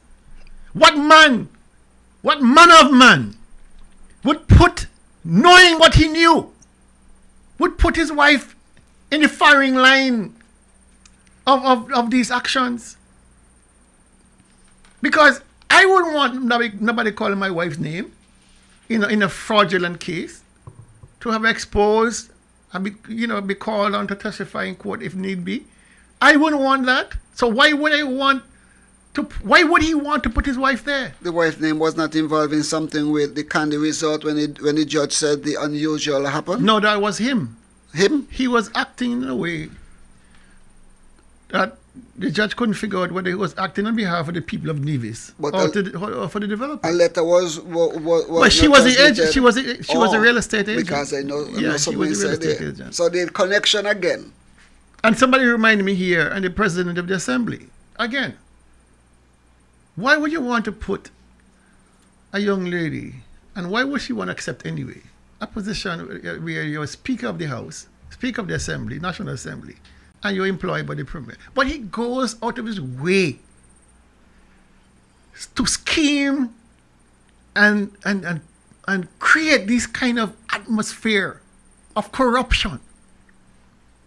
He stays awake. I'm convinced he stays awake at night. How can I screw up Nevis even more? Where can I find the people to orchestrate my will, to go out there and do my bidding? And so he comes up with this scheme. I'm going to put an employee as the president of the House. I'm going to put my employee as the president of the House. Micah chapter 2. I'm going to put my good friend as the health minister of health. Mm-hmm. You understand? I'm going to keep on trying. I mean, it's all orchestrated for one benefit, one person's benefit. to corrupt the process to his own benefit. Right? That's what Micah says. Nobody gonna challenge him. I mean, I saw a post to the gentleman. Somebody sent it to me, my good friend Timothy Keynes. Kind of, throwing arrows, slinging arrows at the Premier. Basically saying, listen, your time has come, you're done. One Stop presents the biggest raffle of the year. What's that? Oh. No, go ahead. But he wouldn't come out directly and attack the Premier. Kind of slinging arrows behind the scene. Like Mike Pence? Yeah. All right? And it was sent to me by a friend of mine. And I said, in response to reading the post, I said, why don't he come out and say exactly what he wants? Will not. And a friend reminded me, listen, his benefactor is not the Premier. His benefactor is the Minister of Communications and Works. And so I can only come to one conclusion. One. If Timothy Keynes is slinging arrows at the Premier, and his benefactor is the Minister of Communication and Works, well, who is he slinging arrows for? We know who he's slinging them at, but who is he slinging them for? Who is directing those arrows? It has to be the Minister of Communication and Works. Because if I'm in a government and I'm giving you bread, right? And Carlisle is the Premier, and you're slinging arrows at him, that bread gonna stop. So you say the communication man want. It is clear. There can only one conclusion: that Keynes is slinging arrows on direction of the Minister of Communication and Works, and if not direction, the support. Tacit support. It's like the guy went to your friend to say Bonnie and Clyde and wanted to look after Bonnie and Clyde story. Yeah. Gentlemen, it's 9 minutes to 10 o'clock, and I want to go Queen show. Let me you saw the feed prices. Yes. Oh, okay. Yeah, I saw that, and we have enough time to look at that. But let me just remind people that the big raffle is coming off in 3 days' time, where you can win a whole Jeep, and you can get your tickets from Clark's One Stop. They're still being kind. Is 1 for 75, 2 for 100. So buy your tickets. Somebody stayed all the way in America and sent me some money to buy some tickets. So I bought the tickets for them, and I hope that if they don't win, at least they come second. Meaning that I hope that I win. Well, I'm going to buy a couple of tickets, not because I hope to win or I want to win, but because I want to support the young man. I think he's a wonderful person. I think he does great things in the community. A lot of things he doesn't talk about, but I know people who know him know he's doing great things. And so I would want to support him. If I do win the vehicle, of course, I will sell it. I don't like those kind of vehicles. For me, I'm a truck man, so I would sell them by a truck. And starting in January, he will be paying for extra classes for 2 grade 6 students from every primary school in Nevis. And he will continue to pay for those. And there are 10 primary schools. Wow. So you're talking about 20 students who will have extra classes in maths and English. And classes will run from January until June. I do hope that parents do take advantage of this. Math and English are 2 prerequisite subjects for any university admission, for any program.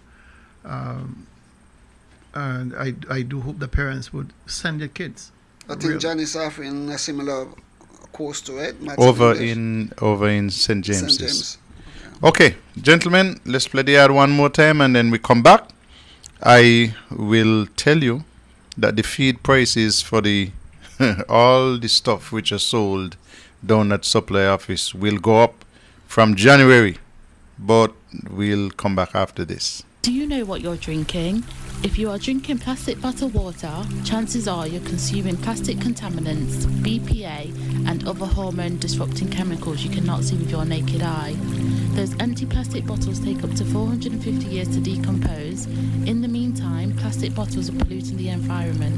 They are dangerous to the planet and our health.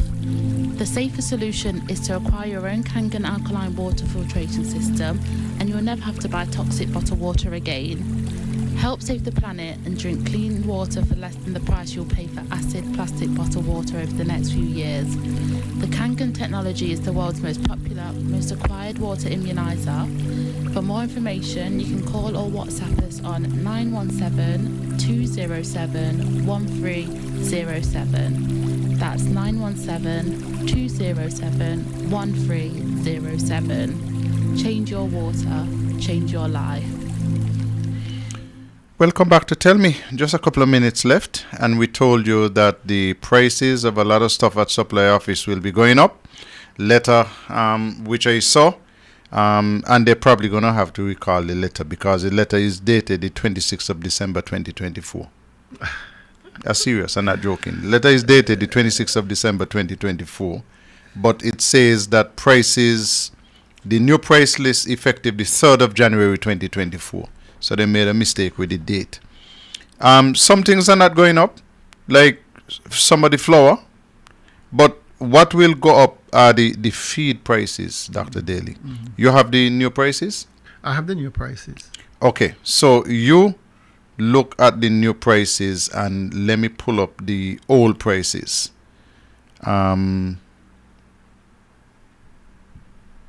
I have the prices here, especially the feed that was for $40 gone to 45. Mm-hmm. That's okay. General purpose, I think. Mm-hmm. So that's $5. If you're talking about a small person with 6 sheep, that's not bad. Mm-hmm.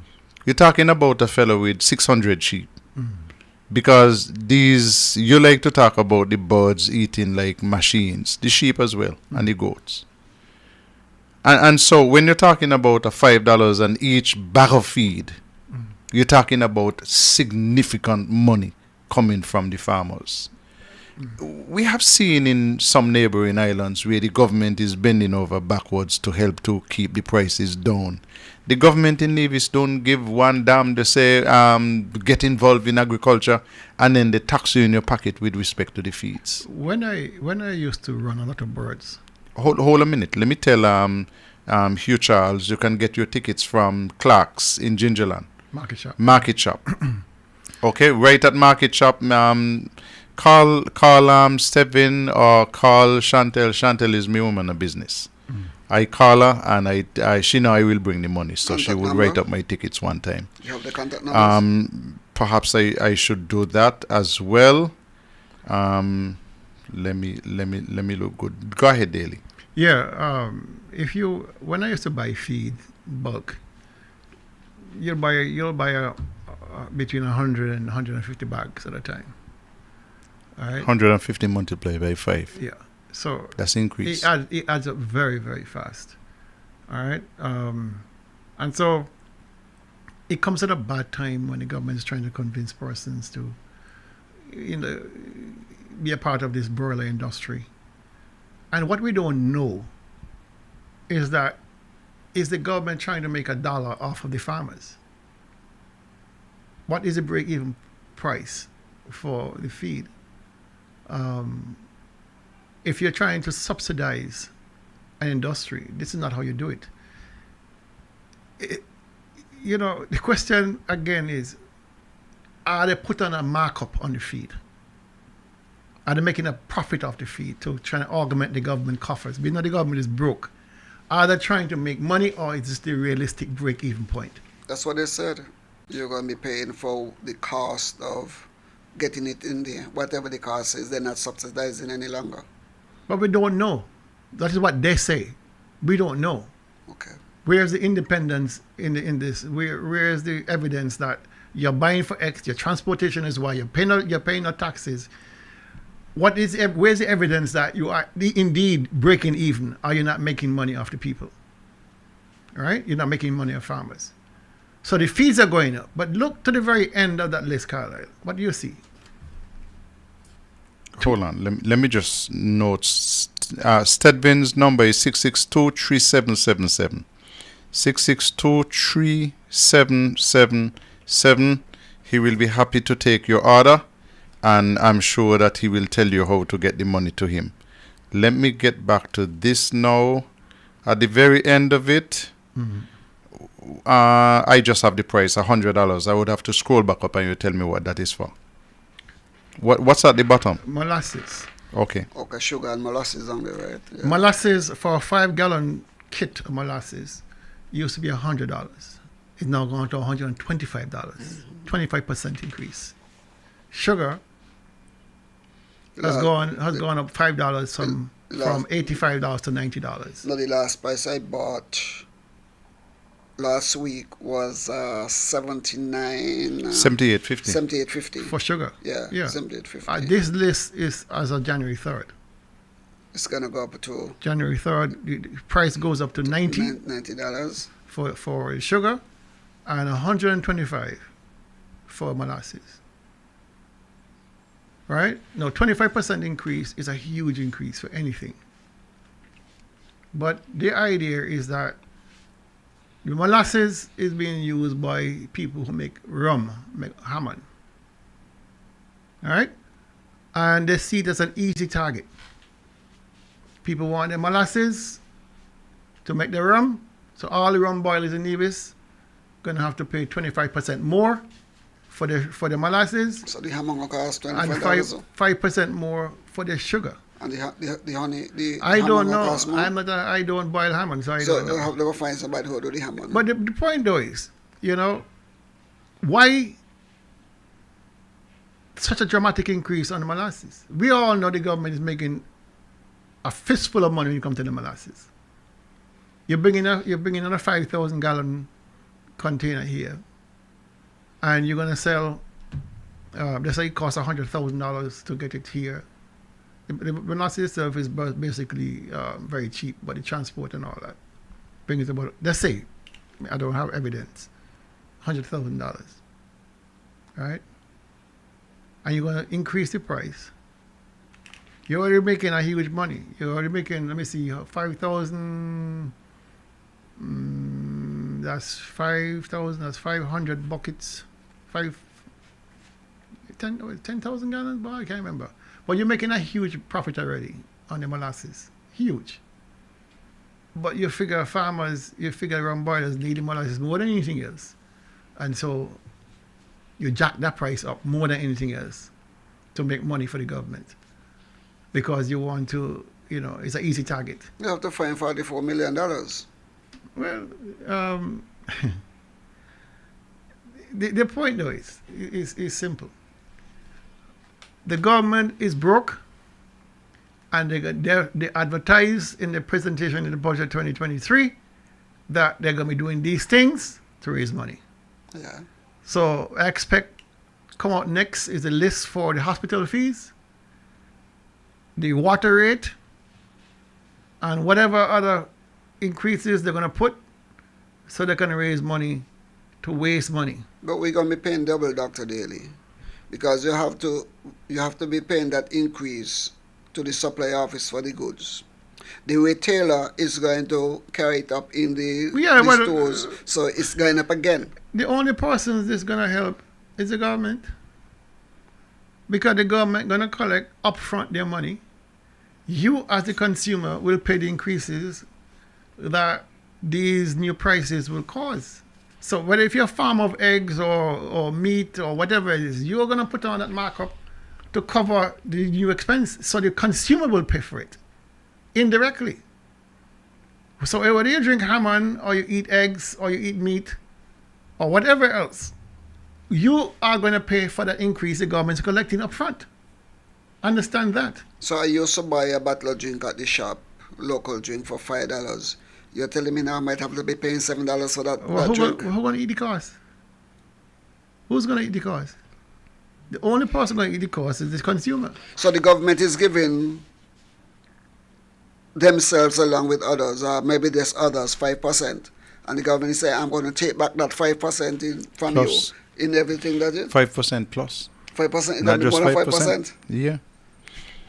And conveniently they're out of feed, so you can't you can't go down there tomorrow and beat the new price. But I'll tell you something.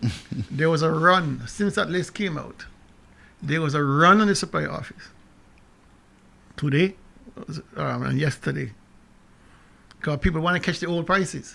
And they put down the new price. No, they can't. They can't put down the new prices to the 3rd. No, it's the 3rd. That's why they're buying That's it the now. Effective date. It doesn't matter. Come the 3rd, they put down the new prices and what they buy the old price. The challenge is that the government is now encouraging people to get into poultry farming.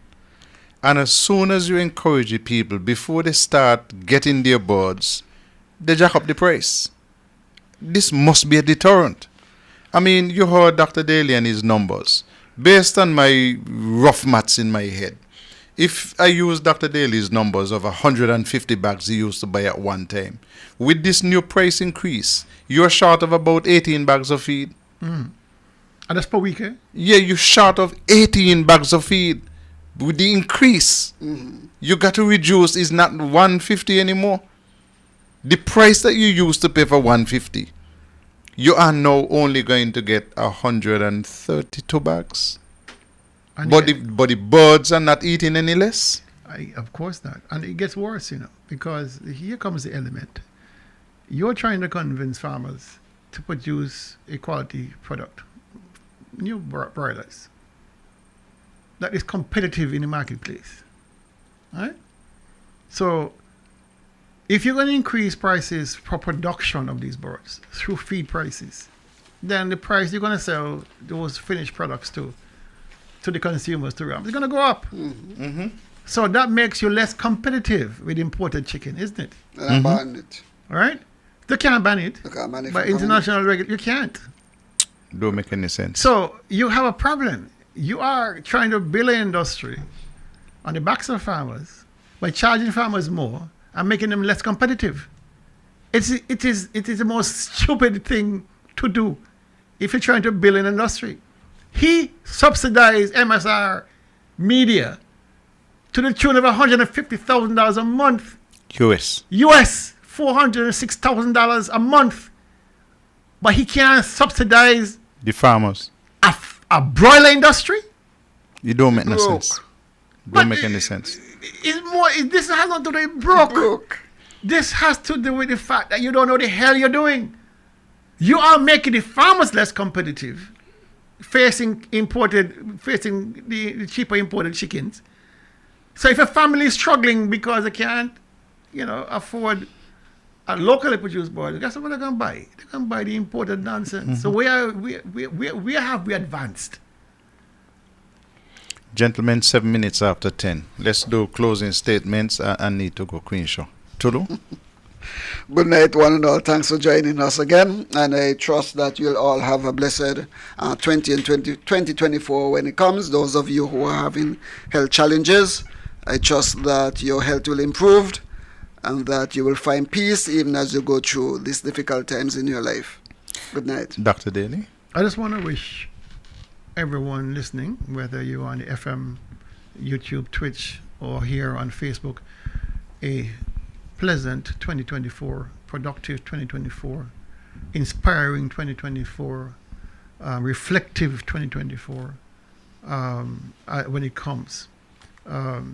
We here on 2020 Vision Radio, whether it's on Tell Me or on Target, we wish you all the best for 2024 and hope that we have been some source of inspiration to you. I know you have been sources of inspiration to us and comfort and support to us. What we do is not easy, but we appreciate your regular attendance on this program and other programs. And I do hope that you will then use this opportunity to inculcate into others the information that we share with you. We are harsh sometimes, critical sometimes, but it's all for the good. It's all for the good, and it is a betterment for Nevis. And so once you're on that mindset that Nevis comes first, everything else pales in comparison. And so while we do tend to get emotional sometimes, combative sometimes. Forgive us. Forgive us. Not because we are apologizing, but because you must understand it is hurtful to digest some of the things that we have to digest on a daily basis to bring it to you. We would have seen it before we bring it to you. It makes it no more easier when we have to tell you exactly what's going on in this country. It is heartbreaking a lot of times, very disturbing a lot of times. And so forgive us if we sometimes seem to be stepping out of form, out of bound in some people's eyes, that we are too aggressive and whatever it is. But these are passionate, difficult times, and we want to, and our language sometimes reflects that. But bear with us, not every time and every day. Sometimes we are more respectful, and sometimes we are more, conservative. But other times, when issues get too much, you have to reflect that in your language, in your emotions. And so, while I don't make any apologies, I want you to understand, simply to understand that. All right? So have a pleasant 2024 when it comes, and we'll see you. If those persons we were hoping to start Tell Me back on the 6th, but because of the funeral of Ron Liebert on the 6th, I think we're going to defer to the following week, because we cannot be disrespectful to have a show on the same day that one of our founding fathers is being laid to rest. And so we'll follow up on that 13th of January, will be our first broadcast and of Target. See you then. Thank you very much. You had me a little worried there when you said tell me on the 6th. So we want you to know that on Target we'll be back on the 13th, because we'll all go to the funeral of Mr. Ron Liebert. I'm closing out by thanking all of our many viewers and listeners who tune in week after week to hear what we have to say. I especially want to thank all of those people who tune in for the government and who religiously record us and go through every minute 10 times to see if they could find anything to sue us for. We bring facts. We try to bring facts to you all the time, every time. And so keep tuning in, because you help our numbers to grow. You help to make us the most listened to show in the Federation of St. Kitts and Nevis. To all of those persons who have contributed by helping us with clips and pictures and whatever, we are most grateful. And so we look forward to continuing the work with you in the new year. Let us get together and be more vigilant and be more alert. And let us save this beautiful island that we call Nevis. I'm tired of hearing people say, my grandfather's grandmother, great cousin, is working for the government, so I can't criticize. To hell with that. You see something going wrong, you have a duty to speak up and to speak out, and to make sure that you are on record. Because a lot of people will get in trouble and have gotten into trouble because they saw evil being done and said nothing. But if that happens, then you're part of the evil. You have to stop it, and you have to work hard to make sure that you're on the right side. You don't want, when history is recorded, that people say, and Tulu and Dr. Daly and Carlyle knew and they said nothing. We will not be accused of that, because when we see, we talk. And when we talk, you do all the research, and people still don't come back and say, hey, listen, these guys were wrong, because we take care to be right. Thank you again for listening. We want you to enjoy the rest of the Christmas season, and we definitely want you to have a blessed and safe 2024. We look forward to being back with you next week, Thursday. And we look forward to hearing from you, and those of you who have contributed, whether it was by way of biscuits or hot chocolate or the little sugar cake, we remain most grateful. To our sponsor, we are eternally grateful to you for being with us throughout the year 2023 and ensuring that we can continue to pay the bills. I'm gone. I'm heading to the Queen Show. Take care of yourselves. Do you know what you're drinking? If you are drinking plastic bottled water, chances are you're consuming plastic contaminants, BPA, and other hormone-disrupting chemicals you cannot see with your naked eye. Those empty plastic bottles take up to 450 years to decompose. In the meantime, plastic bottles are polluting the environment. They are dangerous to the planet and our health. The safer solution is to acquire your own Kangen alkaline water filtration system, and you'll never have to buy toxic bottled water again. Help save the planet and drink clean water for less than the price you'll pay for acid plastic bottled water over the next few years. The Kangen technology is the world's most popular, most acquired water immunizer. For more information, you can call or WhatsApp us on 917-207-1307. That's 917-207-1307. Change your water, change your life.